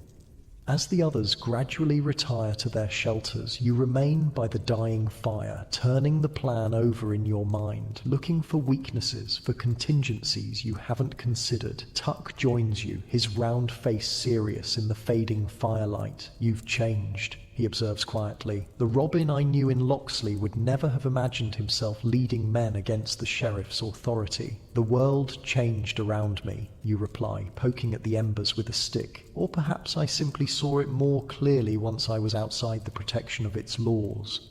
Tuck nods thoughtfully. The law should protect the weak from the strong, not give the strong tools to further oppress the weak. When it fails in that purpose, it loses its moral authority. "Is that the church's teaching, Friar?" you ask with a small smile. "It's my teaching," Tuck responds, returning your smile briefly before growing serious again. "But you should know that not all in the church would agree. The bishop, for instance, dines regularly with the sheriff and benefits from his taxation. And yet you're here, helping outlaws plan what amounts to robbery." "I'm helping good people prevent starvation," Tuck corrects. "The crime lies with those who would take food from hungry children, not with those who try to stop them." His certainty is comforting, quieting the small voice of doubt that sometimes whispers in your mind during the dark hours. You were raised to respect authority, to honor the king's law. The transition to outlaw was born of necessity rather than choice. But this new step, actively opposing the sheriff's men, taking back what they've collected, is a deliberate choice that can't be easily justified as mere survival. "Get some rest," Tuck advises, rising with a grunt of effort. "You'll need your wits about you in the days to come." You nod, but remain by the fire after he's gone, one hand absently touching the package from Marion still tucked inside your tunic. Only when the fire has died to mere embers do you finally unwrap it, fingers careful with the oiled cloth that has protected its contents from the damp.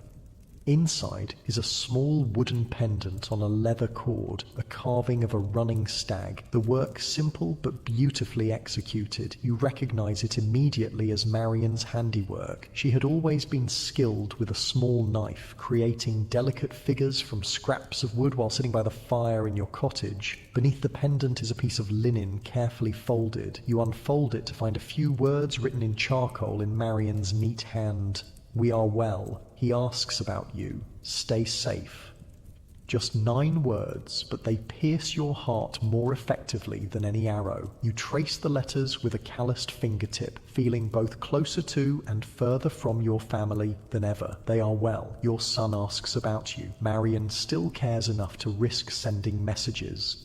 It's both comfort and torment, this tenuous connection to the life you left behind. You slip the pendant over your head, tucking it beneath your tunic where it rests against your heart. The message you fold carefully and place in the small leather pouch at your belt, alongside the few other treasures you've managed to keep during your time in the Greenwood. Sleep, when it finally comes, is fitful and filled with dreams of home, of Marion's face, of a small boy with your features asking questions you can't answer.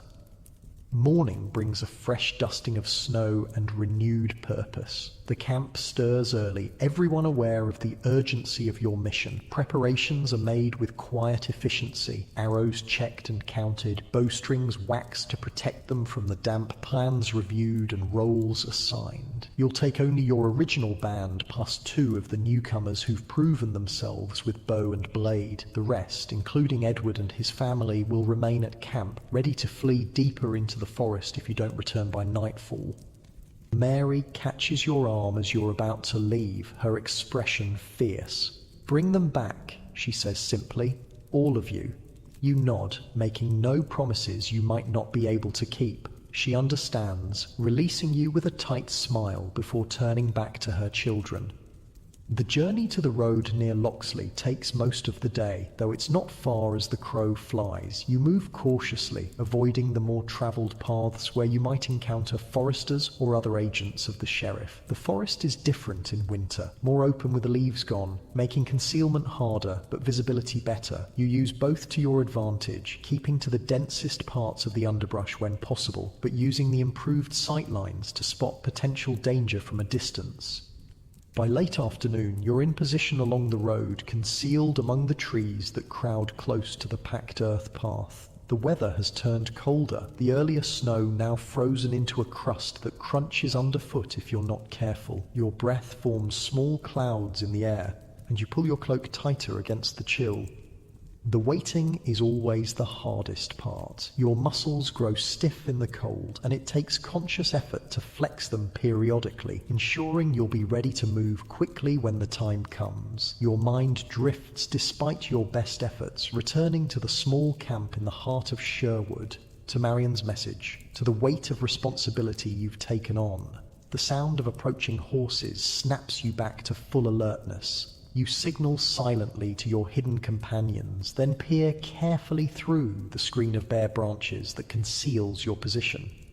They appear around the bend in the road, 6 mounted men-at-arms in the sheriff's livery, surrounding a large cart drawn by a pair of plough horses. The cart is laden with sacks and barrels, the winter tithe collected from Loxley and perhaps other villages already.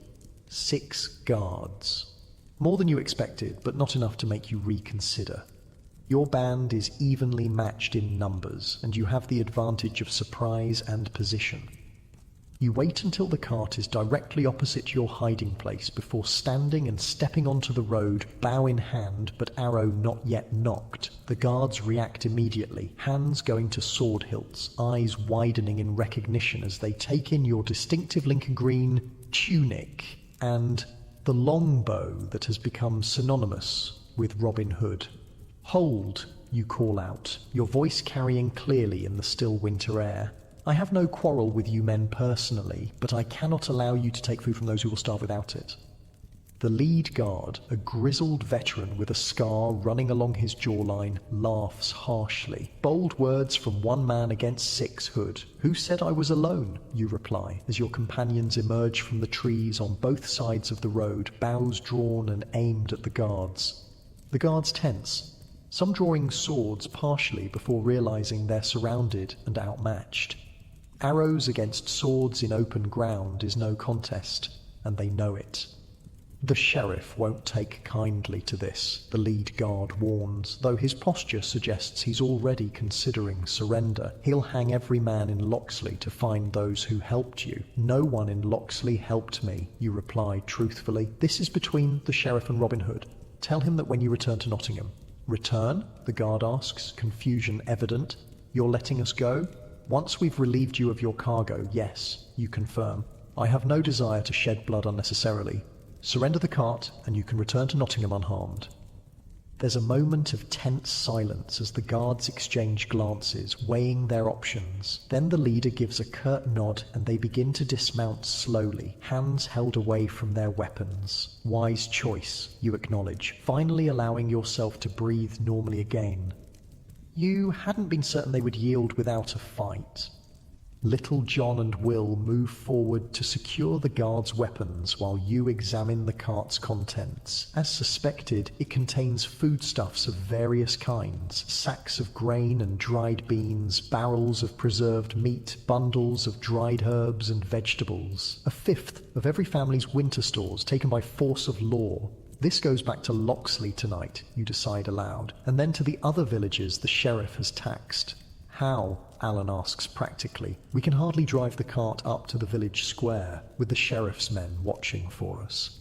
It's a fair question, and one you've considered during the long hours of planning. We don't need to enter the village, you explain. Just leave portions along the forest edge where they're sure to be found. Word will spread quickly enough about where the food came from. The plan is executed with efficiency born of necessity. The guards are bound but not mistreated, left a safe distance from the road where they'll eventually be found by a patrol or manage to free themselves. Their horses are taken, both to prevent immediate pursuit and because they'll be useful to your band, but their personal possessions are left untouched. The cart is driven deeper into the forest, following game trails wide enough to accommodate its width. As darkness falls, you reach a point where Sherwood borders Locksley's common fields. Here, you unload a portion of the reclaimed food, arranging it carefully at the forest's edge where villagers coming to cut firewood will find it in the morning. With each sack and barrel you place, you include a small token, a leaf painted with a simple hooded figure, a sign that this comes from Robin Hood. It's Alan's idea, a way to ensure the sheriff can't claim credit for returning what his men took. The work continues into the night, moving from village to village along Sherwood's perimeter, leaving portions of the reclaimed food where it will be found. By the time the cart is empty, the moon is high in the clear winter sky, casting everything in silver light that makes the frosted ground sparkle like scattered diamonds. You're exhausted but exhilarated as you finally turn back toward your camp deep in the forest. This night's work will make a tangible difference to dozens of families. They'll face the winter with full storerooms instead of the gnawing hunger the sheriff's tax would have ensured. More than that, you've sent a message that will echo through every village in the Shire. Robin Hood is more than just a defiant outlaw. He's a champion for those the law no longer protects, a shadow that watches from the greenwood, ready to intervene when injustice threatens. As you ride through the midnight forest, the stolen horses moving quietly along game trails they seem to sense rather than see. You feel something shift within you. The burden of responsibility you've carried since first fleeing into Sherwood hasn't lightened. If anything, it's grown heavier with each person who has joined your band, with each action that opposes the sheriff's authority.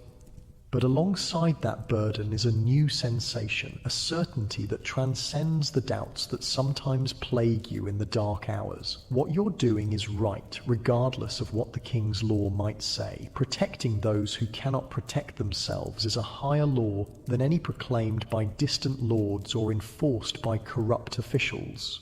Robin Hood is no longer just your name. It's becoming something larger, a symbol that exists beyond your own flesh and blood, a promise that injustice will not go unchallenged, that the strong will not always prey upon the weak with impunity.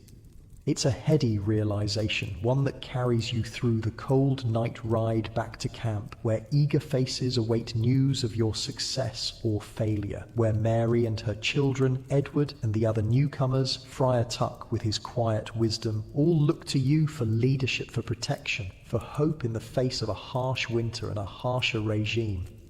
As the camp comes into view, its small fires glowing like earthbound stars in the darkness, you know with bone-deep certainty that you're exactly where you're meant to be. Not in a comfortable cottage in Locksley village, not even with Marion and your son, but here in the heart of Sherwood, standing against injustice with every arrow you loose.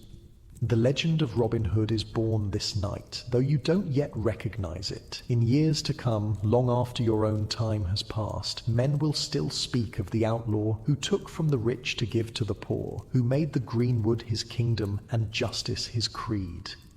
But for now, you are simply a tired man returning to camp after a successful mission, eager for food and rest and the company of those who have become your family in exile. The weight of the wooden pendant against your chest reminds you of what you've lost, but the grateful faces that greet your return speak to what you've gained. As you dismount and hand the reins to a waiting Edward, Friar Tuck approaches, his expression questioning. "It's done," you tell him simply. "The food is returned." Tuck's face breaks into a wide smile, and he clasps your shoulder with surprising strength. Then Robin Hood has truly earned his place in the people's hearts this night. You nod, too tired for words, but warmed by the approval in his eyes. The approval of a man of God means more than you might have expected, particularly for actions that technically violate the king's law.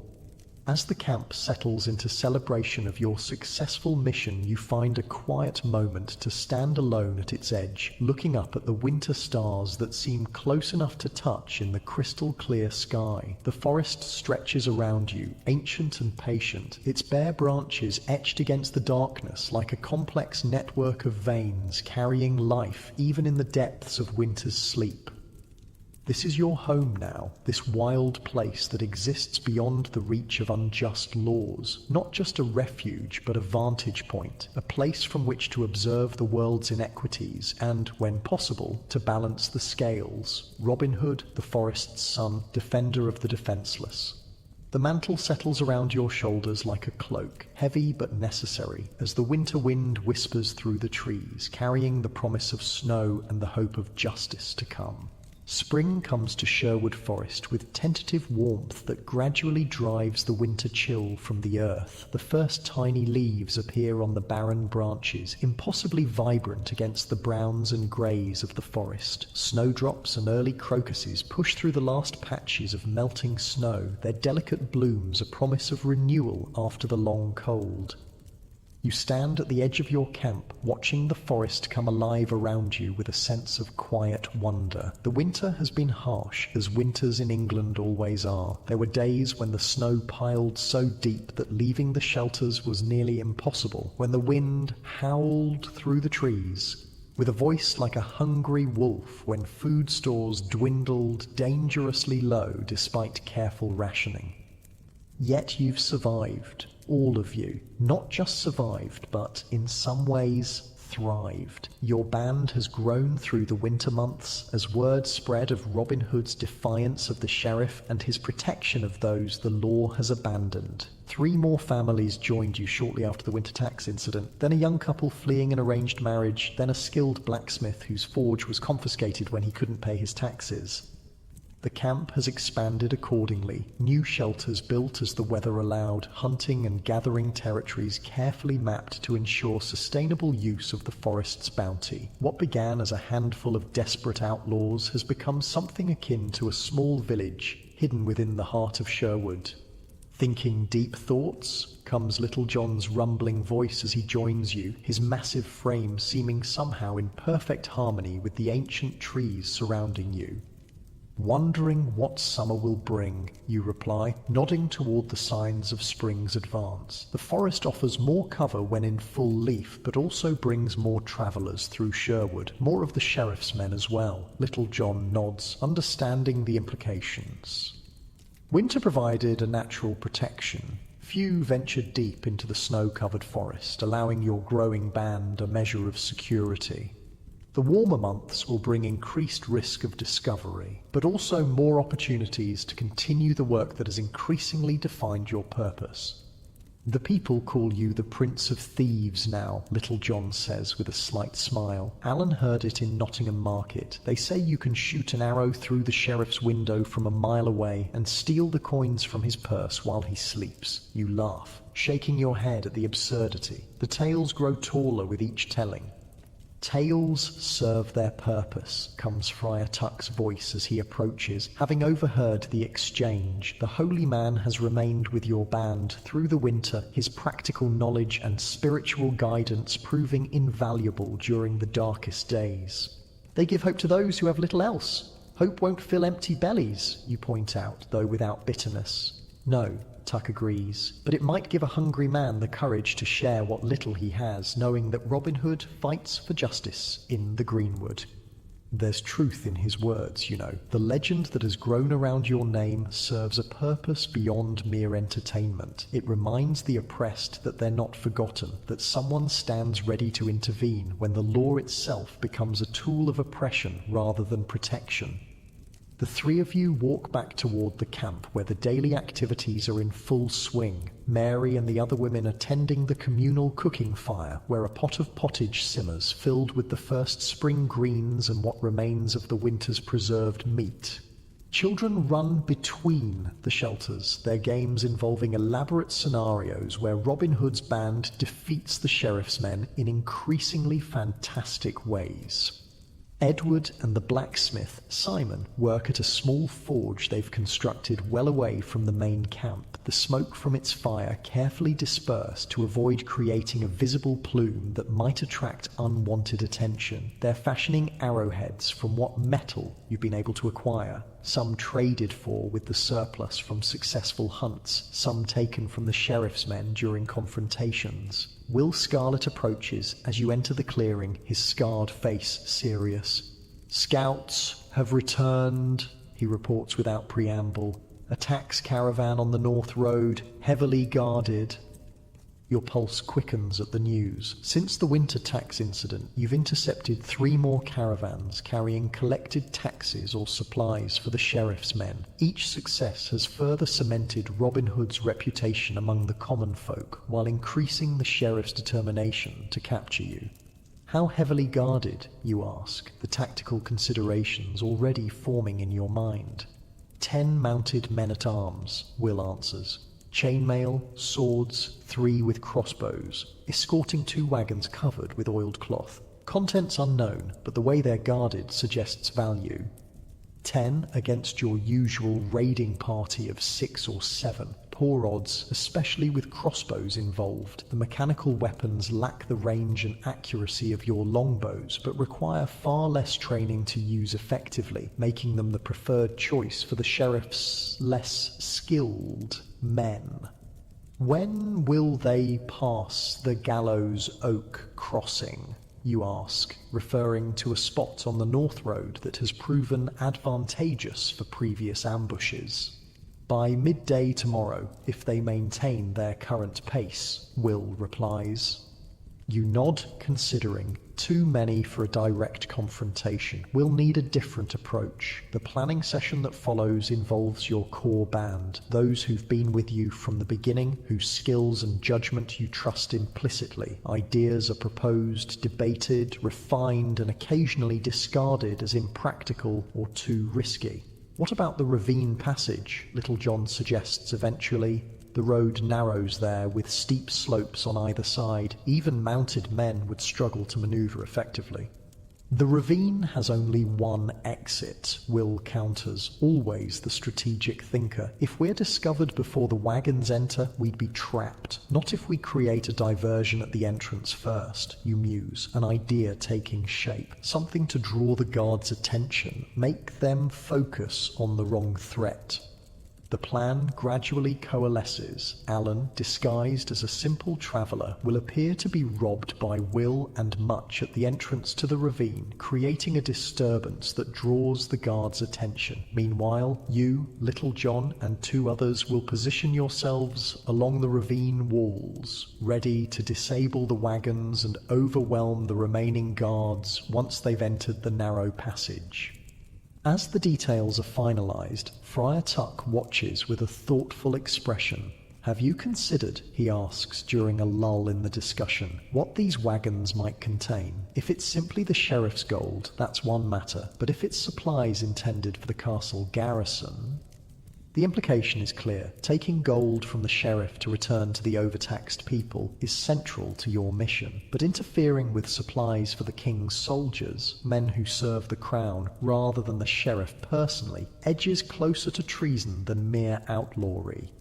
We'll assess the contents before deciding. You determine after a moment's consideration. If it's tax money or the sheriff's personal goods, we take it. If it's military supplies or provisions for the general garrison, we let it pass. The others nod in agreement, understanding the distinction. Your quarrel is with the sheriff and his abuse of power, not with the crown itself. Despite your outlaw status, you still consider yourself a loyal subject of King Richard, awaiting his return from the Crusades to set right the injustices that have flourished under his brother's regency.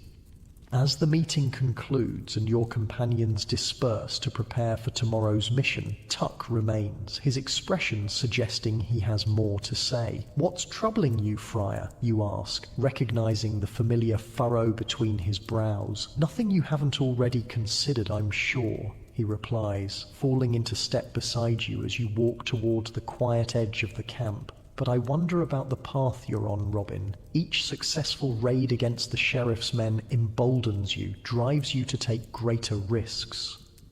"Someone must stand against injustice," you remind him, echoing a sentiment you've expressed before. "Indeed," Tuck agrees, "but at what cost to yourself, to those who follow you? The sheriff's determination to capture Robin Hood grows with each humiliation you inflict upon him." You stop walking, turning to face him directly. "Would you have me do nothing? Watch from the safety of the greenwood while families starve because the sheriff takes what little they have?" "Of course not," Tuck says, his voice gentle but firm. "I merely suggest that there may be other ways to help those in need, ways that don't involve direct confrontation with armed men. The network of support you've built among the villagers, the safe haven you provide here in the forest, these things matter too." His words give you pause. Tuck has a gift for cutting to the heart of matters, for seeing beyond the immediate satisfaction of action to the broader consequences. The reputation of Robin Hood now extends far beyond Sherwood, with tales of your exploits told in taverns and around hearth-fires throughout the Shire and beyond. That reputation has power, perhaps more than you fully appreciated. "What would you suggest?" you ask, genuinely curious. Tuck strokes his chin thoughtfully. "The sheriff's power lies in fear as much as in armed men. Fear keeps the villagers from resisting his excessive taxation, from speaking out against injustices, but fear can be overcome by hope, by the knowledge that they are not alone. And Robin Hood gives them that hope," you conclude, understanding his point. "Exactly. The legend may ultimately prove more powerful than the man. Consider how you might use that legend to inspire resistance beyond what you and your band can accomplish directly." The conversation stays with you as you prepare for the next day's mission, checking your bow, selecting arrows, ensuring your small knife is sharp and secure in its sheath. Tuck's perspective adds a new dimension to your thinking, not just about tomorrow's ambush, but about the purpose your outlaw existence has gradually assumed. You sleep fitfully that night. Your dreams a confused jumble of images: Marion's face, the sheriff's sneer, a stag running through moonlit woods, an arrow in flight that never reaches its target. You wake before dawn, the camp still quiet around you except for the soft footsteps of the night watch being relieved by the morning sentries.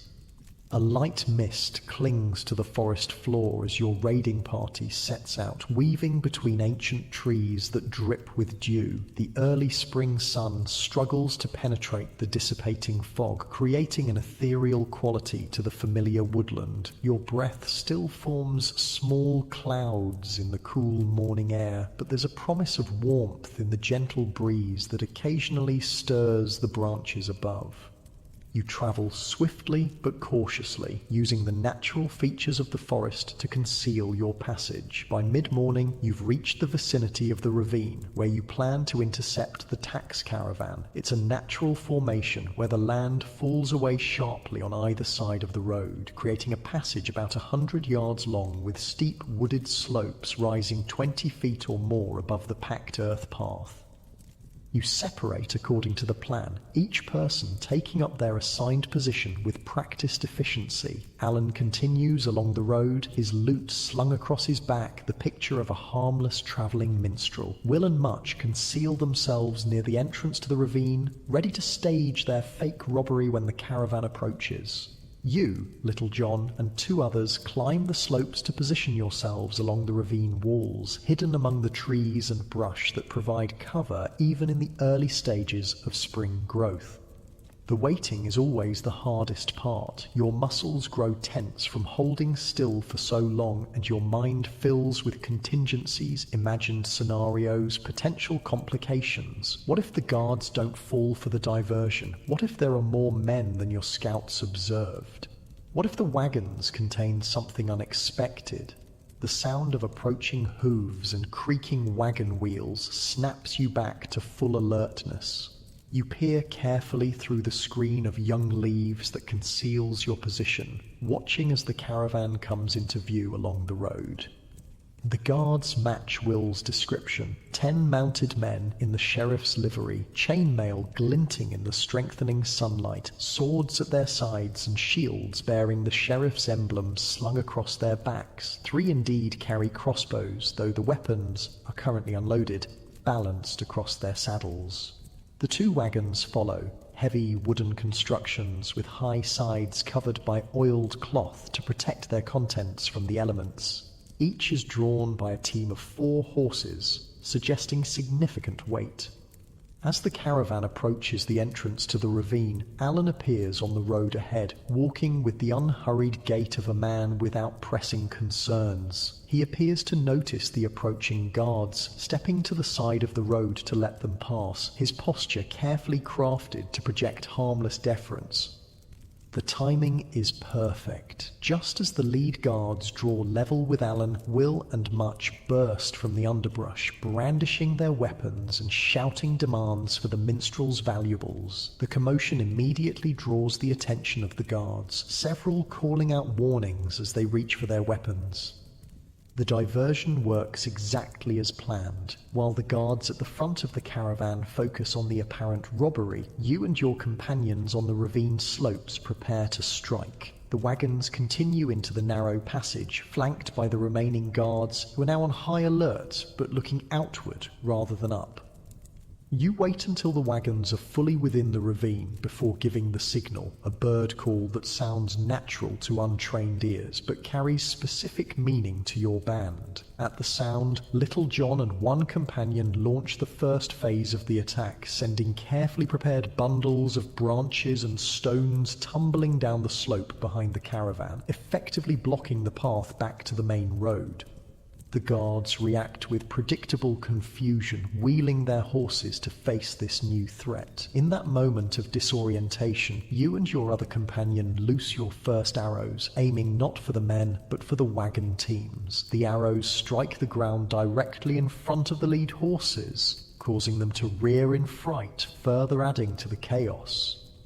The battle that follows is brief but intense. The guards, realizing they're under attack from the ravine slopes, attempt to organize a defense, but their position is fundamentally disadvantageous. Your elevated position allows you to fire down upon them with relative impunity, while they struggle to maneuver their horses in the narrow space. 2 guards fall to your arrows, non-lethal shots to the shoulder and leg that disable without killing. Another is knocked from his saddle by a well-aimed stone from your companion's sling. Little John and his partner descend the slope in a controlled slide, entering the fray directly. Their longer weapons, quarterstaff and spear, providing reach advantage against the mounted men's swords. From the ravine entrance comes the sound of further fighting as Will and Much engage the guards who responded to the initial diversion. Alan's voice rises in convincing terror, adding to the impression that he's simply an unfortunate traveller caught in the middle.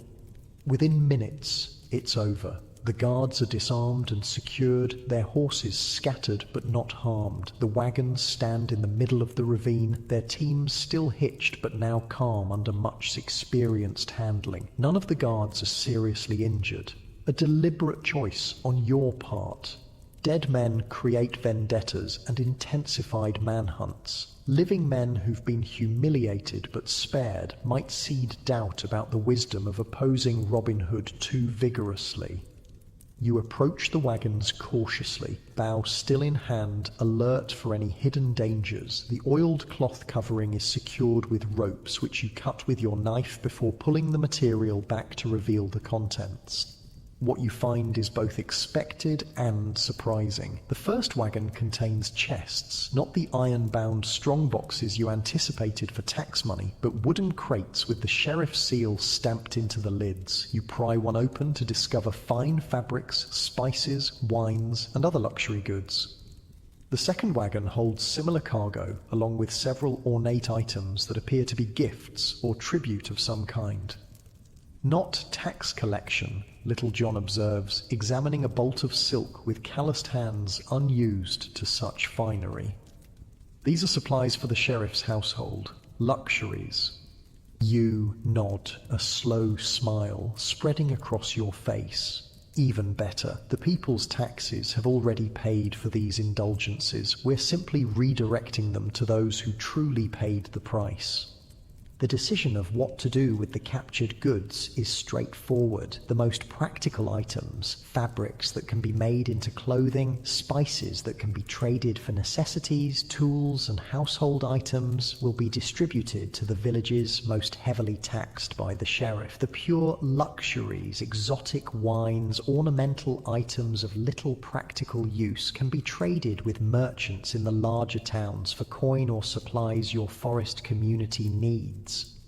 As your band secures the valuable cargo for transport back to your hidden camp, you address the captured guards. They watch with a mixture of anger, fear, and resignation as you approach, clearly expecting the worst despite your reputation for sparing lives. Tell the sheriff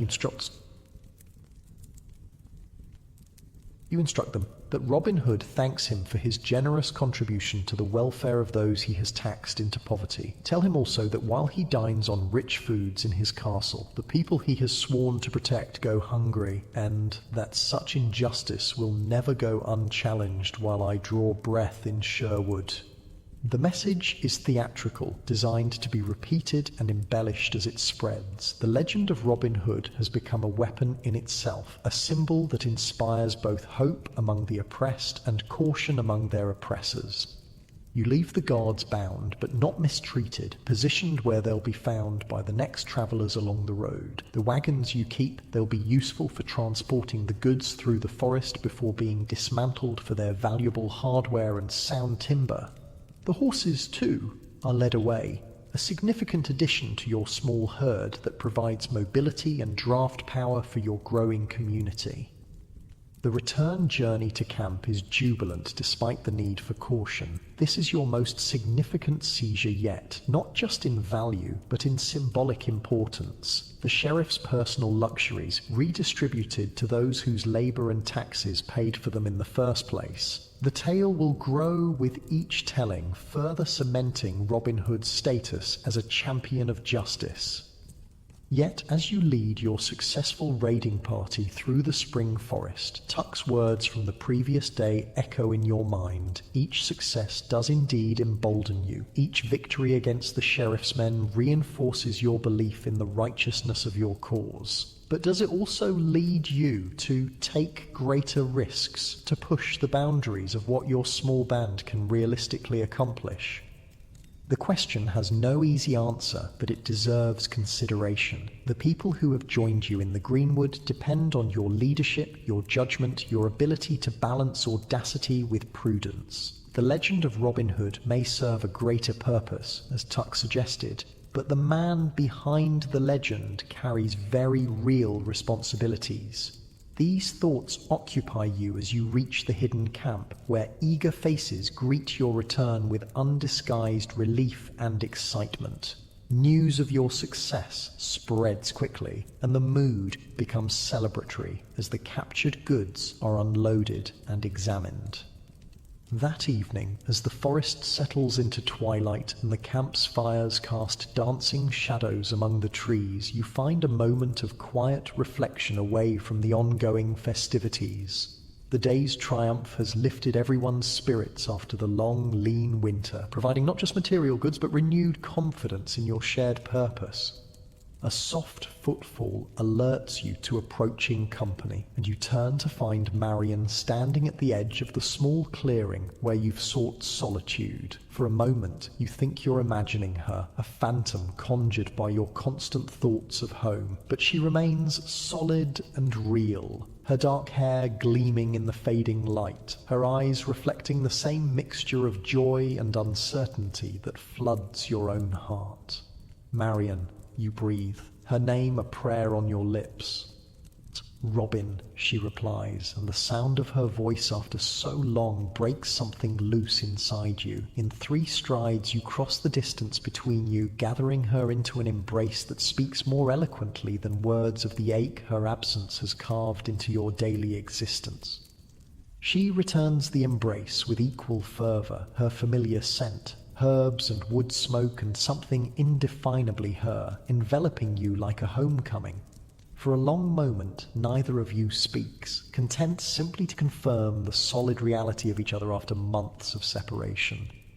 When you finally draw back to look at her properly, you notice the changes that time and hardship have wrought. She's thinner than you remember, with new lines at the corners of her eyes and a certain wariness in her expression that wasn't there before, but her spirit shines through, undiminished, the quiet strength that first drew you to her still evident in the set of her shoulders and the directness of her gaze. How? You ask, unable to form a more coherent question through the tumult of your emotions.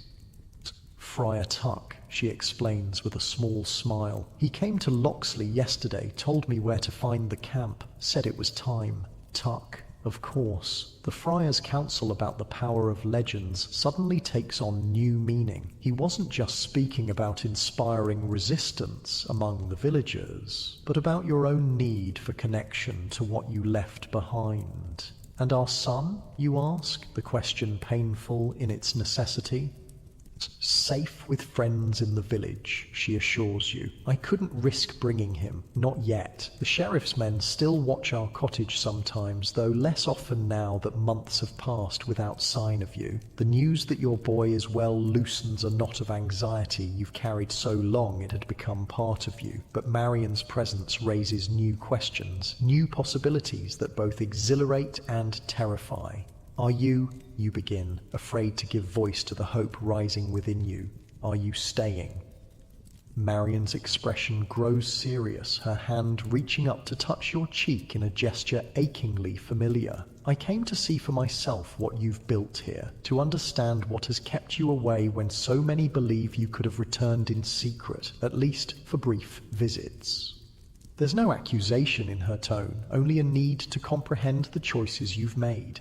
You lead her to a fallen log where you can sit side by side, gathering your thoughts before attempting to explain. At first, it was simple survival, you begin, learning to live in the forest, to evade the sheriff's men, to find food and shelter. Each day was consumed by immediate needs, with little thought for the future beyond staying alive until the next dawn. Marion listens intently, her hand finding yours in the gathering darkness. But then others came, men like me, who had fallen afoul of unjust laws, families who couldn't survive the sheriff's taxation. They looked to me for leadership, for protection, and I began to see that what we were doing here was more than just surviving. We were creating something new, something that stands against the corruption that has infected the law itself. Robin Hood, Marion says softly, the people's champion. They tell stories about you in every village, you know. How you appear like a ghost from the greenwood to right wrongs, to return what was unjustly taken. The stories grow taller with each telling, you admit with a small smile. I'm just a man doing what seems right. A man I've missed every day, Marion replies, her voice catching slightly. A man our son asks about whenever we're alone, wondering if the Robin Hood from the stories is his father. The thought of your boy connecting the outlaw legend with his absent father creates a complex tangle of emotions: pride, sorrow, fear for how such knowledge might endanger him if spoken in the wrong company. What Do you tell him, you ask, that his father is a good man who had to leave to protect us, but who thinks of us every day? Marion answers, and when he's older, he'll understand the full truth. The simplicity and faith of her response humbles you. Despite everything, the separation, the hardship, the uncertainty, she has maintained her belief in you, in the rightness of your cause. And now, you ask, the question encompassing all the unspoken possibilities that hang between you. What happens now that you've seen this place, this life? Marion looks around at the forest that has become your home, her expression thoughtful in the deepening twilight. Now I understand better why you couldn't return, even briefly. The responsibility you carry, the community you've built, it's more than I imagined. She turns back to you, her decision evident in her eyes before she speaks. I want to be part of it, not just waiting in Loxley for your return, but here, helping to build something that matters. Our son too, when it's safe to bring him. The joy that floods through you at her words is almost painful in its intensity. To have Marion here, to rebuild some semblance of the family life you thought lost forever, it seems almost too much to hope for. Yet practical concerns intrude even in this moment of reunion. The life here is hard, you warn, especially for a child. There's danger, not just from the sheriff's men, but from the forest itself. Harsh weather, wild animals, illness far from physicians. There's danger in Loxley too, Marion counters. The danger of slow starvation under crushing taxes, of watching good people broken by a system that no longer protects them. At least here there's purpose in the hardship, meaning in the struggle. Her determination is familiar, a reminder of why you fell in love with her in the first place. Marion has never been one to choose comfort over conviction, safety over what she believes is right. When can you return for good, you ask, already planning the adjustments needed to accommodate her and eventually your son in the forest community? After May Day, she replies, there are arrangements to make, preparations for leaving without drawing unwanted attention. Tuck will help, and there are others in the village who support what you're doing, who will assist in our quiet departure. The prospect of reuniting your family, even in the uncertain circumstances of outlaw life, fills you with renewed purpose. The weeks until May Day will pass in preparations of your own, creating more secure and comfortable living arrangements, ensuring food supplies are sufficient, planning how to safely integrate newcomers into the forest community's routines. As darkness falls completely around you, the sounds of celebration from the main camp still audible through the trees, you and Marion sit in companionable silence, hands intertwined, contemplating the future you'll build together in the heart of Sherwood. The legend of Robin Hood is still in its early stages, though you don't yet recognize how far it will spread or how long it will endure. In centuries to come, your name will echo through ballads and stories, plays and poems, each generation finding in your tale the particular kind of hero they need most.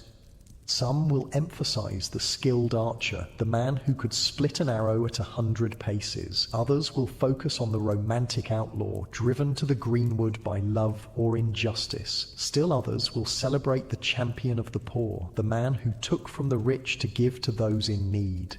Few will remember the real man behind the legend, the ordinary yeoman forced into extraordinary circumstances, the reluctant leader whose sense of justice compelled him to stand against corruption, the husband and father who sacrificed security for principle. The cold nights and empty stomachs, the constant vigilance, the weight of responsibility for those who followed you into the forest, these practical hardships will fade from the tale, leaving only the adventure and the moral. But perhaps that's as it should be. The power of your story lies not in its historical accuracy, but in its enduring message that one person, standing firmly for what is right despite personal cost, can inspire others to find their own courage. That oppression, no matter how powerful its enforcers, eventually meets resistance. That the human spirit yearns for justice and freedom, even when laws and authorities fail to provide them.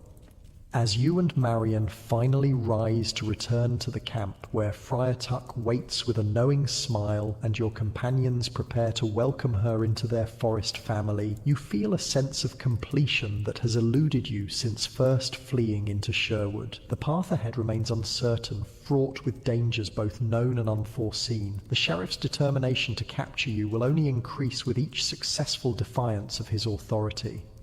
But you no longer face these challenges alone, with Marion beside you, with your son soon to join you, with the growing band of forest dwellers who have become a community bound by shared purpose. You have found something worth fighting for beyond mere survival. Robin Hood walks back into the circle of firelight, Marion's hand in his, ready to write the next chapter of a legend that will outlive the man, echo through centuries, and inspire generations yet unborn to stand against injustice wherever it appears. The ancient oaks of Sherwood Forest bear silent witness to this moment, their massive trunks and spreading branches unchanged by the brief span of human lives that find shelter beneath them. They have stood through countless winters and welcomed untold springs. Their quiet permanence a reminder that all things, tyranny and resistance, hardship and joy, legends and the truth behind them, eventually pass into the great cycle of renewal that governs the natural world. As you settle by the fire, surrounded by friends who have become family, the weight of the wooden pendant Marion gave you months ago rests against your heart like a promise fulfilled. Tomorrow will bring new challenges, new decisions, new opportunities to live the values that have come to define Robin Hood. But tonight, in this moment of connection and community, you find a peace that has eluded you since first setting foot in the greenwood as a hunted man. The legend is born, though its greatest chapters remain unwritten. The forest watches, ancient and patient, as another spring unfolds in Sherwood, bringing new life, new beginnings, and the continuing story of the outlaw who became a hero for all time.